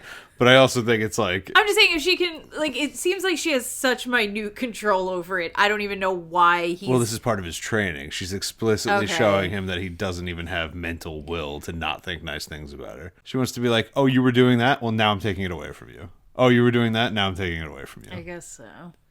Every little thing you think you have, I own. Who do you think you are? I am. That's what you were doing mentally there. Honestly, that kind of fits. She should say that. Who do you think you are? I am. Yeah. Right? Yeah. She warns him he has to think nice things about her, or he's going to be in pain all night. He says, yes, Mr. Stenna. She says, that was very good. See, you can be trained. Then we come here. So she took his hands and gazed into his eyes as she pressed his hands to her breasts. Uh-huh. I find most men seem to focus their pleasant thoughts here. She leaned closer, still holding his hands against her, her voice becoming airy. But if there's anything you like better, please feel free to let your mind go there instead. I don't know. I guess I have a couple of different interpretations of this. I think, to me, this part, also a lot of other parts that are coming up, but this is like the first instance of it where you say, oh, okay, explicitly sexual dynamic going on between them. The Mord-Sith seem to have some sort of inherent sexuality, baked into them that you get a sense of way before this happens, and then you say, right, I'm not being weird, I'm not making that up. Correct, right? Yeah. I think I'm picking up on something real, and then this happens and you go, okay, all right, Terry, so we're on the same page. Yeah. Right? Because I was getting a horny vibe, and now she just put his hand on her breast while mental magic doming him. Yeah, like, so I think here is where I would be like, okay, so I'm not picking up or reading into their sexuality, like, it's implicit to the role. Like, yeah, exactly. Or at least for her, but we'll probably find out it's for all of them. I think the sense is they are in some way are like utilizing it. We could think a lot of things. We could think, do they view it purely as like a weapon to use against the men to reinforce the training? Are they in some way probably sexually? Yeah. Did they have a feeling of sexual connection between the power dynamic that they exist within and their sexuality? Is this like... Well, so I assume part of their training, right? The Mord-Sith training was definitely sexual abuse, right? It's just a lot of weird layers, right? But so, is it sexual abuse because everyone's like, is it sexual abuse because the people are like, I want sex and I'll just weaponize my status here to get sex? Or is it that they're like, I have some sort of like coherent theory, like fucked up or not, about how sexuality functions? I think it's that in this role. Okay, yeah, and that's interesting. But are we ever gonna like actually touch on it? No. Because Terry created these horny women in red leather to beat down his hero, which cool. I'm already on board. But then he retracted the fact that they were horny. In fact, it's just abuse, and you never should have seen that. Meanwhile, this sort of thing is happening, right? Yeah. And then we will only ever, I think, carry them on as cool but tragic figures who we love having around and are just totally normal ladies now. They're a little weird. They're a little like... Well, we really forgive that. Like, we'll get to it more as we go in, but I'm like, Terry seems to be begging us to forgive them. Yeah. I'm not against that at all, but it is weird in conjunction with all these other characters that he is also simultaneously begging us not to extend any grace or forgiveness to ever. I agree. And I don't understand the difference between them feels completely arbitrary to me. Well, one hot lady, right? Domine, and one...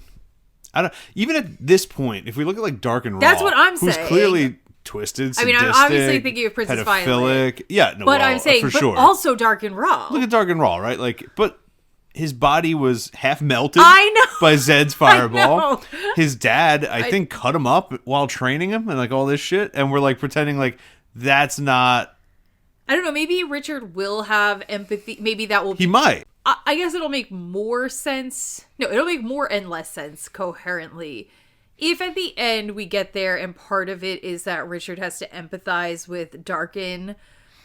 I will be like, oh, okay, he learned that from the Mord-Sith and it helped him in the end. That will still call into question everything with Princess Violet making even less sense, because I'm like, why just this one girl? Why just her? This one child. Yeah, I don't know. That's bizarre. Yeah. If we don't do that, then they just kind of get lumped together into this soup of like, why not? Some people are forgivable, some people yeah, why aren't. not? Why Mistress Tennant? Why not them? I don't really get it. I don't feel... Yeah. I feel like Mistress Tennant dies. I don't know if that's true, but who knows when. Yeah. Well, I guess she's going to get replaced by Kara at some point, Kara's right? coming, yeah. She's important. Is that just from the show, or is she important for real? I think in the second book. From my memory, this whole arc happens. He defeats Dark and Rawl via trickery. Birds, maybe. Hopefully. I don't think so, but maybe. Well, then why does he have the whistle? I don't know. I hope it comes back. But I assume birds are involved. And then, I think there's a skirmish, and then I think Mistress Denna dies, and then at the beginning of the second book, they're like, gonna leave Dahara. And then I think all the Mord-Sith like ride up and are like, they're like, oh fuck, we gotta fight him, but we can't use our magic. And then they're like, you're actually our king now. And then Kara like joins the troop. Okay. Yeah. Whatever. Challenger approaches, sort of thing. At this point, I'm like, yeah, so it is explicitly sexual. Don't think it's that weird for anybody to read that and go like, It is explicitly sexual. Yeah. He's just implying that you shouldn't get horny from explicitly sexual things. Questionable opinion. Yeah. And absurd opinion, because I don't believe he wasn't horny when he wrote it, but is trying to make me horny, and then he is gonna be like, haha, made you look, now you learn about abuse, I guess is the bit. I don't buy it. It's too disjointed. It's too disjointed. It's also like you spent way too much time talking about her exploring posed boots, creaking leather, hand on boob, stare at my braid, follow my ass, things like that. All right. Yeah. So Richard decides. So once again, though, Why doesn't Richard have any inner monologue reflecting on her boobs? Or just the interaction and the pivot it has made here. He doesn't. He's hyper literal, and I just think I take it as like, even though he's not getting angry, I think he just like hates her so much that he refuses to sexualize her. I'm not saying that his inner monologue is gonna go like. No, you're right. You're right. There's 0% reason that an adult man in this scenario having his hands pressed up against a woman's breast wouldn't have some thought about it. But I'm saying, like, good, bad, or whatever. Right, just even if it was he's not even thinking about it. I'm distressed, what the fuck? I don't do things like this to begin with, and now I'm doing it in really weird circumstances. Richard felt violated. Yeah. Like, there's no... So then Richard decides her hair is pretty, and he is only going to allow himself to think about that, which I think in and of itself is supposed to be like he's resisting the sexuality that she's trying he's doing. Entice him with, okay... But why does Richard love hair so much? Oh my god. Yeah. That's so true. Yeah, because honestly, is it innocent for Richard? But that's what I'm trying to say. He couldn't stop staring at Caitlin's hair. He did also stare at her body. He did. And her neck. That's sort of something, right? It's something. I'm not sure what it is. Because now we got the Westlands, like Chase having all his daughters have long hair. Did they say that? Yeah, because he's like, we gotta have your hair grow out. I like my kids to have long hair. Like, Did he say that? He literally said that, yeah. Okay. But yeah, a lot of focus on hair length, and what that means for femininity. And then for Richard to be like, I'm not thinking about her breast. I'm just going to focus on her hair. That's the only place I'll let my mind go. When it's like, yeah, well, you do be staring at hair a lot, my guy. Well, it's like, yeah, are you actually not sexualizing her? But that's kind of an interesting thought process, too. I know. It's kind of fetishistic in a little bit, you know? A little. It seems like it's a way of Richard to, like, connect with sexuality innocently. Yeah. Or something. Yeah. Like although, like, they got pretty, like, explicit in the spirit house. Absolutely. And he didn't seem uncomfortable. Very confident there. Yeah, I know, which is sort of unrealistic. It's sort of Terry-esque. Yeah, I don't know that this boy would actually be that confident in that situation if he was inexperienced. This inexperienced. Well, evidently he, like, didn't have any girlfriends or anything, so I don't know why he'd be like that. This is the sword magic. That was him being magical man, and... Yeah. Yeah, well, that's kind of interesting, because I was like, oh, maybe the hair is that him trying to, like, not be overwhelmed by too direct of a sexual... Well, it is. I know, but he doesn't seem all that overwhelmed by it, really. By what? Oh, by sex. Yeah. Yeah, well, he's distancing himself from... I think with Kaylin, he focuses on the hair, because it's special for her. He's being respectful, and it's kind of like a little... I think he's afraid to go in with Kaylin because he wants her so much, so he keeps his distance out of respect. Right. And with Mistress Denna, he refuses to go in, so he keeps his distance. Right. As a way to... The hair's always keeping the distance, but also... Hair's the boundary. The hair's the boundary. But also so feminine and pretty. Yes, it is. Yeah. And so... And you see it from the back. Ay! So yeah, he makes that choice. She... makes the pain increase, and then Richard thinks about the braid and it goes away. And then she's like, yeah, that's great. Keep doing it that way or else I'll make it hurt more. I couldn't think of a better system. If you were like, think of a calm place with trees versus like think of horny things to like spare yourself a lot of pain, I'd be in. What? That would work really well for my brain. Say that again? If I was getting down by a Mord-Sith and she was just like, think sexy thoughts about me instead of thinking about anything else, I'd be like, that might be easy. No, not if you hate her guts. That's true. You hate her guts. Like, you hate her. Yeah. She's being really bad. Yeah. Like, I mean, you're not really thinking about... No, I'm not. How much pain he's in. No. I know she's working with Dark and Brawl, who I don't murdered think she'd your dad. I just don't think she'd do that to me, you know? I don't think she'd hurt me that bad. Not that bad. No. Just a little. A little training. Not like that, though. Yeah. No. Okay. Richard says, Mr. Stenna, you said someone betrayed me. Who was it? Why is she going to tell you that? Why are you asking? Why is she telling anything? She gives more than I would expect her to give. He's just like, I'm here. Might as well see what information I can get. Yeah, I guess it's worth a shot, but maybe not when you consider how much pain is potentially awaiting you for doing the wrong thing. Would you really risk it? If we've learned one thing about our boys, he can't shut the fuck up. No, he can't. He keeps asking questions. Unless she says, when you ask questions, I hurt you, he's going to ask questions. So she says, one of your own. None of my friends would do that, Mr. Stenna. Sure. And technically he's right. In a way. But I guess he probably is not thinking Michael would do it either. So I guess. But he doesn't include Michael in that list. He doesn't. Because you would go, he might. He might. He might. Then I would guess they aren't really your friends, are they? And then he says, no, Mr. Stenna, but who was it? And then she says, Master Rahl didn't think it important enough to tell me. The only thing that is important for you to know is that no one is going to rescue you. You are never going to be free again. And she reiterates this a lot. Mm-hmm. Him never having freedom again, no hope of escaping, blah, blah, blah. So Richard asks what the purpose of his training is. I, too, would like to know this. They do have a particular goal in mind for Richard, which is to, like, just easily and willingly give the information to Dark and Brawl that he wants, which that makes sense. But I guess when I consider the Mord-Sith in general, why do they keep training all these people and men for what? To do this to people that they capture, I guess. For what purpose? This is why Dark and Raw feels like Skeletor in my brain. Yeah. He's just a really bad man. And he wants, instead of torturers, he wants hot lady painsmiths who can force you to truthfully give up anything he ever wants in an interrogation type way. And it's like almost like the cruelty is the point, I guess.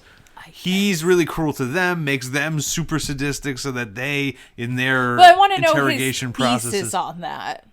We're not going to get it. But I think that's necessary for that to be interesting at all. Yeah, sure. Right? Yeah. Like him having a theory of like existence and life. And you want his Ozymandias speech? Yeah, I don't know if we're getting that, but it would be cool. Maybe we will. To him? Maybe we'll get it. Well, in the Garden of Life, maybe he'll give some sort of. So I trained the Mord-Sith. So she says I like the pain. The purpose of his training is to teach him the meaning of pain, to teach him his life is no longer his, it is hers. She can do anything she wants. Counter to your life is your own. Oh my God. Wow. Rise up and live it. Your life is your own, rise up. And then your abuse is somebody convincing you that your life is not your own. That kind of works for me, right? Yeah, I get that. That's a good theme. I'm with him on that. And then it's your job, I guess, to realize that you can get out, or that your life is your own and you don't have to tolerate abuse and you should get out. Maybe more so that. Right. Because no one should abuse you and make you think like your life doesn't belong to you. Because it does. And then if you know that and you didn't get out, it's your fault. Well, that's always the other that makes me, part of it that you go okay, like, oh, so all the men that fell prey to the insane torture of the Mord-Sith, were they like just not good enough. I don't know. They weren't built like Richard was. That's all I know. Right, like, fuck them. Fuck. They didn't have a strong enough box to put all their self-worth in. Fuck Horner's Mill. Fuck Horner's Mill, as always. Fuck every man, woman, and child who got killed and raped at Horner's Mill. Bury him in a mass grave, salt it. Yeah, it is. I don't know. That was harsh. What does that even mean? What do you mean, salt the earth? Salt the bodies? What's it mean? You put salt on them. Why? I think it helps them decompose. I don't know what the reason is. When you salt the earth, you're making it so you can't grow more crops. Oh, okay. Yeah. For the slugs. It's to stop the slugs. Yeah, it's for slugs, obviously. We haven't filmed at night in a while. This is going to be good, yeah. Night episodes are not... There's something. I don't think they're the move. I'm trying to go through her thesis on pain, okay? Okay. Yeah, so she can hurt him for as long as she wants, and no one's gonna help her, nobody's gonna help Richard but her. And she's gonna teach him that every moment you have without pain is a moment only I can grant you. You're gonna learn to do as I say without question, without hesitation, no matter what it is. You are going to learn to beg for anything you get. It is simultaneously like, okay, wow, what a hot speech for a dominatrix. Let me print that out and hand it to the lady and give her some doubloons to read that to me. And then also you're like, it just, it's more like, it feels abuse. Abuse villain speech that's, it's fun. My toxic trait is I think that I could get out. I don't think it would hurt that bad for me. You're so stupid. Why do you think that? You don't think that. I can get out that door. Why do you think that? Like, what part of you? What, are you uniquely immune to pain? Like, not even a little. I know. Why are you saying it? My foot hurts. I'm like, I can't walk. Actually, like, last night, you were miserable because your foot's, like, dry and cracked. No, I have a cut on the bottom of my foot, right? It's hard to walk on. But I know, but like it really... This is probably worse, right? It really affected you. Yeah, well, I don't know. He's taking an angel to the ear and... No problem. Honestly, I'm jerking and nothing's going to happen. That's the craziest part. What? I'm going to go... And she's going to be like, oh no. And it's just like, I'm fine. What? Do it again. Let's see, I got some wax on the other side. You hit that one real good? What the fuck is this, like, personal narrative? 2 angels? Can you imagine? Yeah. That thing's kind of sharp, though. I can't tell if you're kidding or not. She says they're going to train here one-on-one for a few days. Uh-huh. And once he's progressed, they're going to go to another place where there are other Mord-Sith. I just wrote yes in all caps. And she will continue training him there. I will let some of the other Mord-Sith play with you so you can see how lucky you are to have me. I rather like men. Some of the others hate them. I will let some of them have you for a while so you can see how gentle I really am. First of all, I, in fact, for sure, 100% have read this exact fantasy, like, written online, like, probably in the triple digits, right? The, like, I'm with my dominatrix, my femdom, my dominant lady. She just happens to have a cohort. All her friends are also dominatrixes and tons of hot women in the other place that she's gonna literally that. Yeah, literally the other place. You know what I mean? In the other place that she's gonna bring me to, and then she's gonna let them all play with me because I'm such a hot commodity. They're dying to play with me. And Richard maybe actually is, but and maybe Richard is. He's a seeker. It's interesting at least. It is so... I'm just like, I have read this before. I know where this is going. And that's why I wrote yes in all caps. Oh, and then we get to introduce the whole cast of varieties of... The variety of flavors and everything. Okay, yeah. It's Carla, the Findom Mord-Sith. She drained the coffers of this nation. Yeah. Oh my god, wait. Yeah. They trained them to Findom other nations. That's what I'm saying. To take their capital. Yeah. Yeah. She just walks in like King Carlos. Yeah. Yeah, what? I don't Keep know. Going. King Carlos, pay pig. Drain the coffers for me, or you'll get the angel again. Yeah, and she's like, too slow. Think about how much it'll turn you on when you have to face the citizens tomorrow and have to tell them that you don't have any more money. You spent it all. Yeah. You need to pay me. Get more taxes.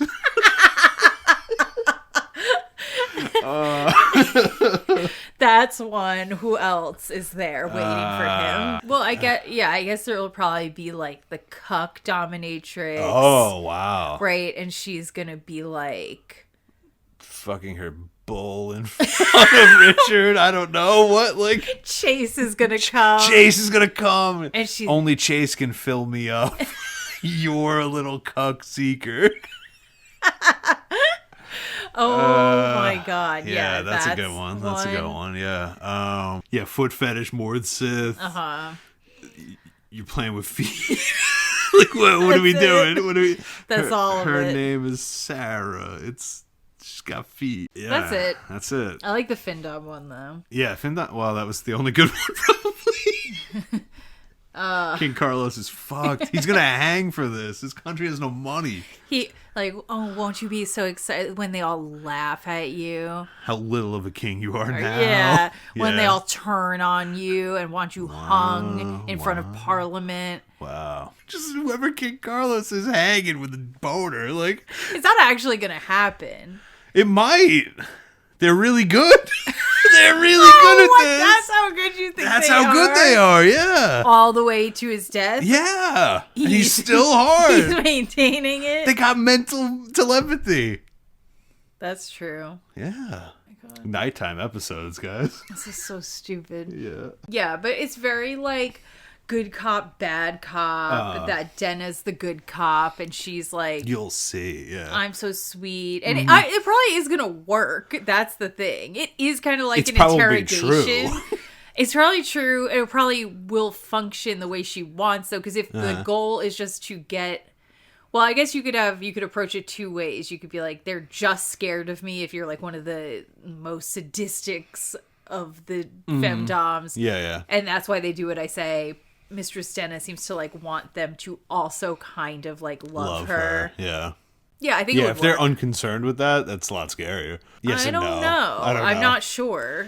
Yeah, the love one could get a little crazy. With your mental more. Richard asks again what the purpose of this all is, to what end. I kind of agree. That didn't explain it much. No. That's why she shouldn't have said it, but yeah. He says she seemed to genuinely enjoy telling him these things, which I think is kind of interesting. Yeah, I agree. That he's reading her and being like, oh, actually, I think she... Like, I'll keep asking questions because I want to know, but also because, for whatever reason... I want to know what kind of person this is. Yeah, she seems to, like it. What does that mean about Mistress Denna to us? It means that she likes messing with the mental. Yeah. Like, she likes degrading even the thoughts. She's like she's almost like a bit of an intellectual. You know? Yeah. She's cerebral. Cerebral dom. That's what she is. Yeah. Agreed. So she says, you are someone special. Master Rahl himself wants you trained. He asked for me. I would guess he has something he wants to ask you. I will not let you embarrass me in his eyes. When I'm done with him, you will beg to tell him anything he wants to know. When he is finished with you, then you are to be mine for life, however long that may be. I thought that was very Mother Confessor-ish in a way. But like, you're mine for life. Yeah. Definitely. You know, all of that. Yeah, look at it. It's literally the Omni-Man GIF, and you probably don't know that from Invincible. I don't even know what that is. Well, Invincible, the ugly cartoon. Oh, it's just the ugly cartoon. The ugly cartoon, but he's basically bad Superman. Spoilers, season 1, whatever. And it's him and his son, like kind of like fighting at the end. And he's just like, look at what they have to do to get an ounce of our power. And it's a meme now, because it's like... But it's like, look at what... Oh, what the Mord-Sith... Look at what Rahl and the Mord-Sith do to get what we have. It's very... Yeah, it's very... they tried to Paradise Lost. Like, the devil tried to make his own heaven. Yeah, but that kind of implies, like, the goodness of the Mother Confessors. And I don't even think Terry really paints No, them I agree with way. that. Yeah.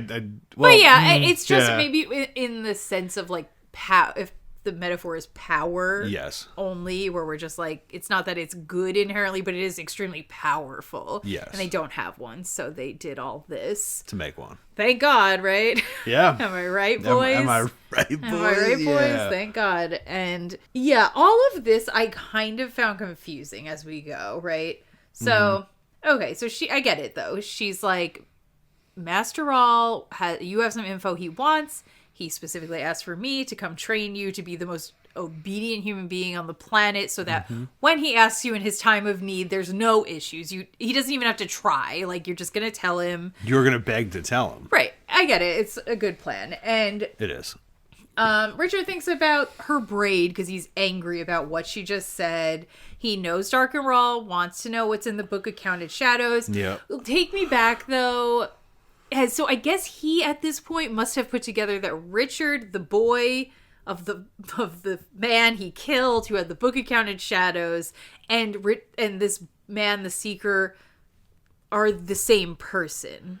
No, he didn't know that. That's but why he must now. Because she asked, like, where'd you get the Sword of Truth? I think it's a surprise that he even was the Seeker. But how did they not hear when literally Queen Milena knew about it? Like, I feel like... she was surprised, I guess, when she was surprised. I just feel like word had to be spreading. My dude is talking to ghosts. How did he not know there was a Seeker running around? He thought there was he knew there was a Seeker. And he knew that he was looking for Richard Cypher. He did not know they were the same person. Okay, but when they sent Denna... Yeah. Okay, no. Let me think. James put the spell on Richard, the Seeker. Yes. Who told James to do that? The Mord-Sith. The Mord-Sith. Looking for... The Mord-Sith know from Dark and Rahl they want Richard, the man with the Book of Counted Shadows. And I think that everyone's a little surprised that they're the same person right now. How did they know Richard, the man with the Book of Counted Shadows, was going to be at Queen Milena's court? Because he just was at Queen Milena's court. But when did the Mord-Sith talk to James? They were literally there for like an hour. Yeah, I think as soon as they left, they were like, Dark and Rahl. These people were just here. The Mother Confessor, Richard Cypher, whoever the fuck that is. No, but that's my point. So for that conversation to have happened, he must have said, oh, he's the Seeker at that point, right? Yeah. Okay. Right, that's all I'm saying. I'm saying in his brain, I feel like he knew there was a Seeker. Yes. And then he also knew he was looking for Richard. Correct. I'm saying now, at this point in time... Yeah, now they're not surprised. That they are the same guy. Correct, yeah. Okay. Yeah. So they know now, but like as of today, like... Well, as of James and co. Getting in the mix, right? Well, James saw him up close. So James said, oh, I heard them introduce that man as the Seeker, and his name is Richard Cypher. I know that that's the same person. Maybe did they This is Richard Cypher. God, would this all have literally just not happened if they had just used fake names? Imagine in a magical world knowing that you shouldn't give out your real name half the time. Imagine. Yeah. All they had to say was, this is... Tony two shoes. Tony two shoes. Tony two shoes. Tony. That's all they had to say. That's it. It's a little hard to say, but it's not that hard. And that's all they had to do. So yeah, exactly. It would have been embarrassing if she got a little tongue twister up there, but Tony two shoes, you know? Yeah. Anyway. Look, I could do it. She could do it. Okay. Anyway, I just wanted to clarify that he now knows Richard and the Seeker are the same person. Okay. So Richard's like, oh, I'm so happy that the box and Kaylin are safe. And honestly, I just don't even care if Denna wants to kill me. Who gives a shit? And while you're being tortured, like, fair, that's where you'd be like, okay, I did the big thing I had to. You're torturing me. Okay, if you kill me, whatever. I'm upset, but whatever. And she says, if you prove to be a good pet, I may even choose you for my mate. She stopped in front of him, put her face close to his, and gave him a coy smile. Mord-Sith mate for life. Once again, Mother Confessor. The fact that they even are picking mates and using that word is weird. I almost feel like, this is a weird thought, but I almost feel like Terry came up with the idea of the Mother Confessor and Confessors, And then, like, by having Richard, like, be in close proximity but not be able to fuck Kaylin this whole time, Terry's mind got so frustrated that it created the shadow version of the Confessor and created the Mord-Sith. Literally. Because there's no fucking mention of them in this book before they show up. Other than there's people that could take your magic. So I think he had an idea. Popped right on out when he was, like, at peak He literally, frustration. he had, like, a fucking emergency C-section of an idea. Of the Mord-Sith. Like, it feels like it's the shadow version of the Confessor born out of Terry's own frustration of Richard not being able to fuck Kaylin. That's my idea. Okay, but that's kind of what makes them interesting. I agree. Yeah. But it's so interesting that they are mating. Yeah. Such a particular... Like she's a fucking Black Widow spy. Yeah. But Kaylin, too. Yeah, Mord-Sith mate for life. I guess they're monogamous, and... They made for life, because he's not going to live more than like a month. Right, that's the idea. So. We made for your life. She says she's had many mates, but he shouldn't get excited because he will not find it to be an experience he enjoys if he lives through it. Wow. They have all died after a short time as my mate. This is what I was confused about. Richard isn't worried about this because Dark and Raw wants the book. Yeah. And if he doesn't escape, he's going to die by having his entrails read.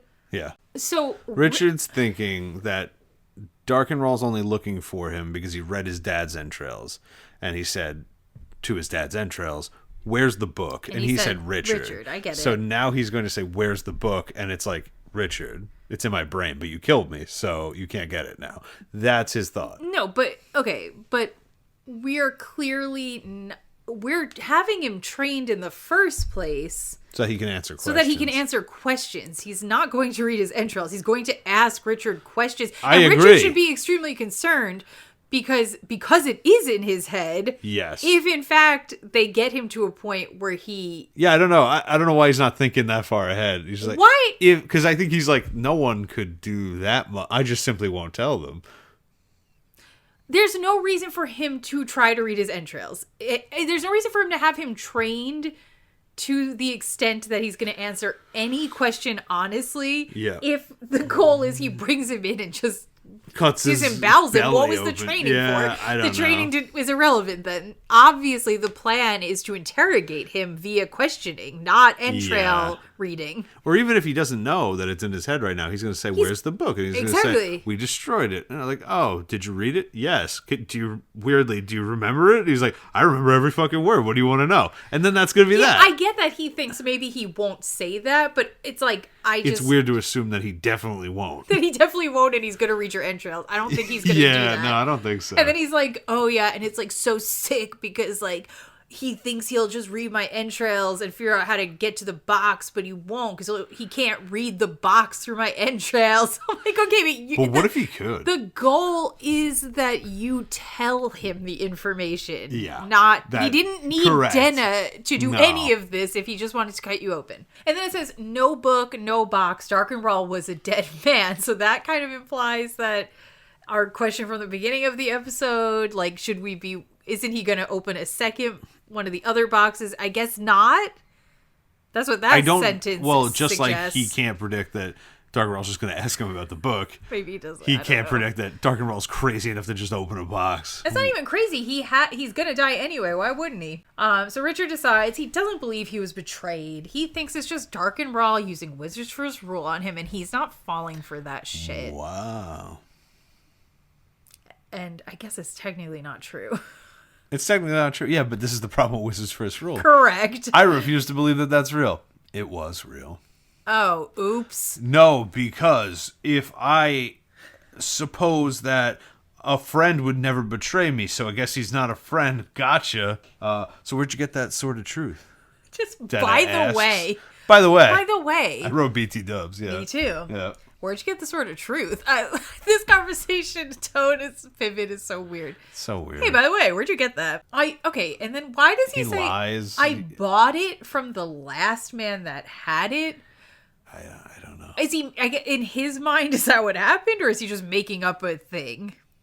He's just making up a thing. He knows it was given to him by Zed. But what does he assume? Yeah, I guess they don't know who had it after. No, and he can't tell them about Zed. Gollum. Right. They don't know about Zed. No, they don't know about Zed, but they do know probably that Samuel had it with Shota. Yeah. Probably the people knew that. Then I guess someone mysteriously came and took it away, and we don't know how that happened. So, okay, fine. I guess he can say that. She says, "Is that so? What did you have to give for it?" He says, "Everything I had. It would appear it is to also cost me my freedom and probably my life." She says, "You have spirit. I love breaking a man with spirit." Why are we assuming he's poor? Why did she take that answer if she was going to ask at all? What did you have to trade? You don't know anything about me. I don't know. Gold bars. Like, what? I traded gold bars. Like, what the fuck is that line of question? It was like, you have spirit. No, why does he have spirit even? I think it's just because of his answer, like, because he gave away everything he had to get the sword. To get truth, and it almost got him killed. Ugh. Like something like that. So she says Master All picked her because she is relentless. She isn't as cruel as other Mord-Sith, but she enjoys breaking a man more than them. I kind of liked all the like distinctions between those things because they kind of sound the same on the surface, but they're not the same. I feel like that's why I say she's like an intellectual and cerebral dummy. She is because she enjoys figuring out a path towards the person breaking, but how mean or how much harm she does to you, like that's not the point. No, the point is breaking you. Where like for somebody else it might actually be like inflicting the pain is my favorite part, and whether or not you break is kind of irrelevant. Well, so you will break, but like I'm not even. That's not what I'm really care. I'm not even noticing. I'm just hitting you until you break. Yeah. So she's like, I can't wait for that. I'm getting to that moment. It's almost orgasmic, which is interesting. Almost. Yeah. I love hurting my pets more than anything else in life. I live to do it. I don't give up. I don't tire of it, and I don't ease up ever. I wrote, I live to do it, and yet she's never broken me. Make it make sense. Make it make sense. She lives to do it, but I'm here unbroken. How long would you last? Well, I guess you're like, you're immune to pain, so it's hard to say. 45 years. Made for life, all right? Wow. Yeah, like I thought that there were a lot of interesting concepts here about the different ways people approach this. Yeah. What they like about it, whatever.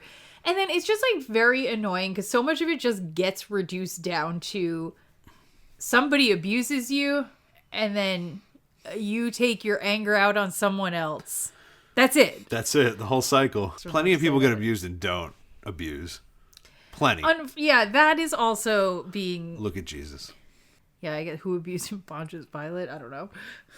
Yeah, and the crowds. But like his parents Roman guards. Did. The people he trusted the most did not. That's true. Not that Richard trusts... Rewriting the Bible to include Mord-Sith.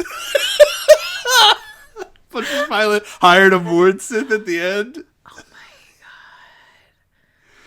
He got Angel on the side. We can't... Prima donna Pilate. What does that mean? The word says Prima donna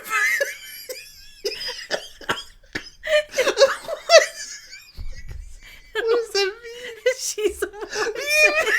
It's just you replace Pontius Pilate with a Mord-Sith. That's her name. What? What? Oh, I kind of want to see it now. Prima donna Pilate. Oh no. Okay. That's who did it. Oh. There's so much bullshit in this episode that we have to cut. It's like 6 hours long. It was just fucking dumb shit. Prima donna Pilate. Honestly, the title of the episode. Alright, then Richard says, okay. I'm honored, Mistress Denna, to be in the hands of the best.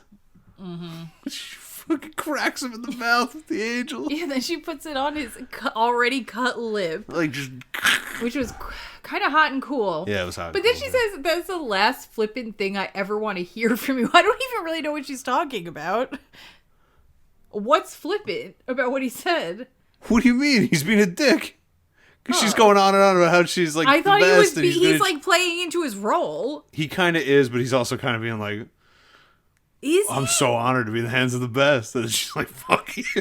I don't know. Because, see, I feel like if he was actually being sarcastic, her reaction would have been and should have been much, much bigger. I mean, she put the pain stick on his cut and then, like, I don't know. She does much worse for, like, no reason at all. Yeah, I think it doesn't matter at some point. It doesn't seem to. It's just like, I don't know. Here come the pain, you know? I couldn't understand. You think it was sarcastic. I think it was flippant. It had a tone. How is that flippant? Because she, I think, is like, there's a reverence to it that you need to be having and you're not having it. How is that not it? Isn't that it? We can't hear the tone. So we have to assume there was a little smarm. So read it to me how you think he said it. I am honored, Mistress Tennant, to be in the hands of the best. That doesn't, like, what if he was being so serious? Well, then you wouldn't have cracked him in the mouth, but she did. Yeah, so she puts it on the cut, then she removes it, knees him in the mouth. She's got so much movement. The description to her body is always like, fun. boom, so boom, legs up in the air. Knees him in the fucking face, and then just hits him in the belly with it. He apologizes. She tells him where to stand. She then comes over and gives him a collar made of leather that matches her outfit and tells him to put it on. It would be an egregious error to think that this has anything to do with the sadomasochism scene. Right. This is a Mord-Sith collar, and it has nothing to do with pet play or any sort of her calling him pet and putting on the collar and making him crawl around like a dog and say, mistress, mommy, blah, blah, blah. Yeah, no, nothing to do with established sexual trends of the BDSM circuit. No, nothing at all. Why would you think that? You're fucked up. He's putting on the collar. Why would you think that? It's about abuse. Yeah. Okay. Battered women is boring. Men wearing collars in dungeons is hot and progressive. So it's evocative. And no, that's a good answer. You could literally say it's evocative. That's why I did it. I would have been like, oh yeah, good. It is. You're right. He's right. But Richard has the thought that he would do anything at this point to avoid the angel, and he puts the collar on. Okay. Yep. My boy's got a collar on. So there's a chain attached to the collar, and she picks it up and she slips the end of it over the post on the back of the wooden chair. I just picture like a regular wooden chair with like a little thing sticking up, I guess. I had trouble. Me too. I kept reading 9 times I read it. I don't know what this post is. Like, I could like draw the type of chair I think it like is. Like the little... Yeah, it has a little thing. I think she just put put it on that. The little thing, yeah. Like, I think it has a loop at the end, and she like put it on. Sure. That. Yeah. Okay. So she explains when she places the chain somewhere, it means she wants him to stay there until she removes it, and the magic will bring him pain if he tries to move from the spot. Again, she just was sitting there. She coded this: if X, then Y. Yep. It has, I don't even know, chain specific rule set. Yeah. And she wants him to learn that this is true. So for the next hour, he has to try his best to make it to the doorway. So he's collar on, chained to the chair, the door is over there, he's got to get to the door. She explains that if he doesn't try his hardest to get to the doorway, she will do this, and she sticks the angel in the side of his neck, and he begs her to stop. She tells him to start the door game, and she leans against the wall with her arms crossed, and she's watching. Okay, there she is. As always, he's always setting her up somewhere, like a little doll. Yeah. A little sex doll. Cute little hot sexy doll. And there she is. Yeah, I guess we are going to stop here because there's quite a lot of description of Richard learning to stay in one spot when he is tied like a dog to the chair. Richard's which is training. The unsexual. Yes. Totally normal. In fact, chaste. Description of just what abuse is like. Yeah, because like he looked at her braid, so that's all you need to know. Yeah, just staring at her braid and being trained like a dog by a leather-clad, big-boobied woman who wants you to touch her boobs. Who and also wants you to be her mate for life. Yeah, nothing sexual about mating for life. No. No. God, no. No! I think this was, like I said, it was just, I don't even know. I think there's a lot to break down here. A lot I'm confused by. A lot that I don't know how to really put into words. Maybe we'll keep finding the words as we go. I think that's the way it's going to be. I think we got to really immerse ourselves. We're going to be in this dungeon for just this chapter for another episode or two. Just like Richard, it just goes on, and we are becoming slaves to the mistress ourselves here. Been slaves. Yeah. If only I could feel pain. SS Tommy Mommy. Mistress Dennis the captain. Oh. Where's she taking us? Are you the first mate? I'd like to be. Am I on the poop deck? Where is she taking us? Wherever it is, there's definitely more Mord-Sith, and they're going to hurt us way worse. Definitely, for sure. And with that note. All right. Good night, guys. Love y'all. Bye. Bye.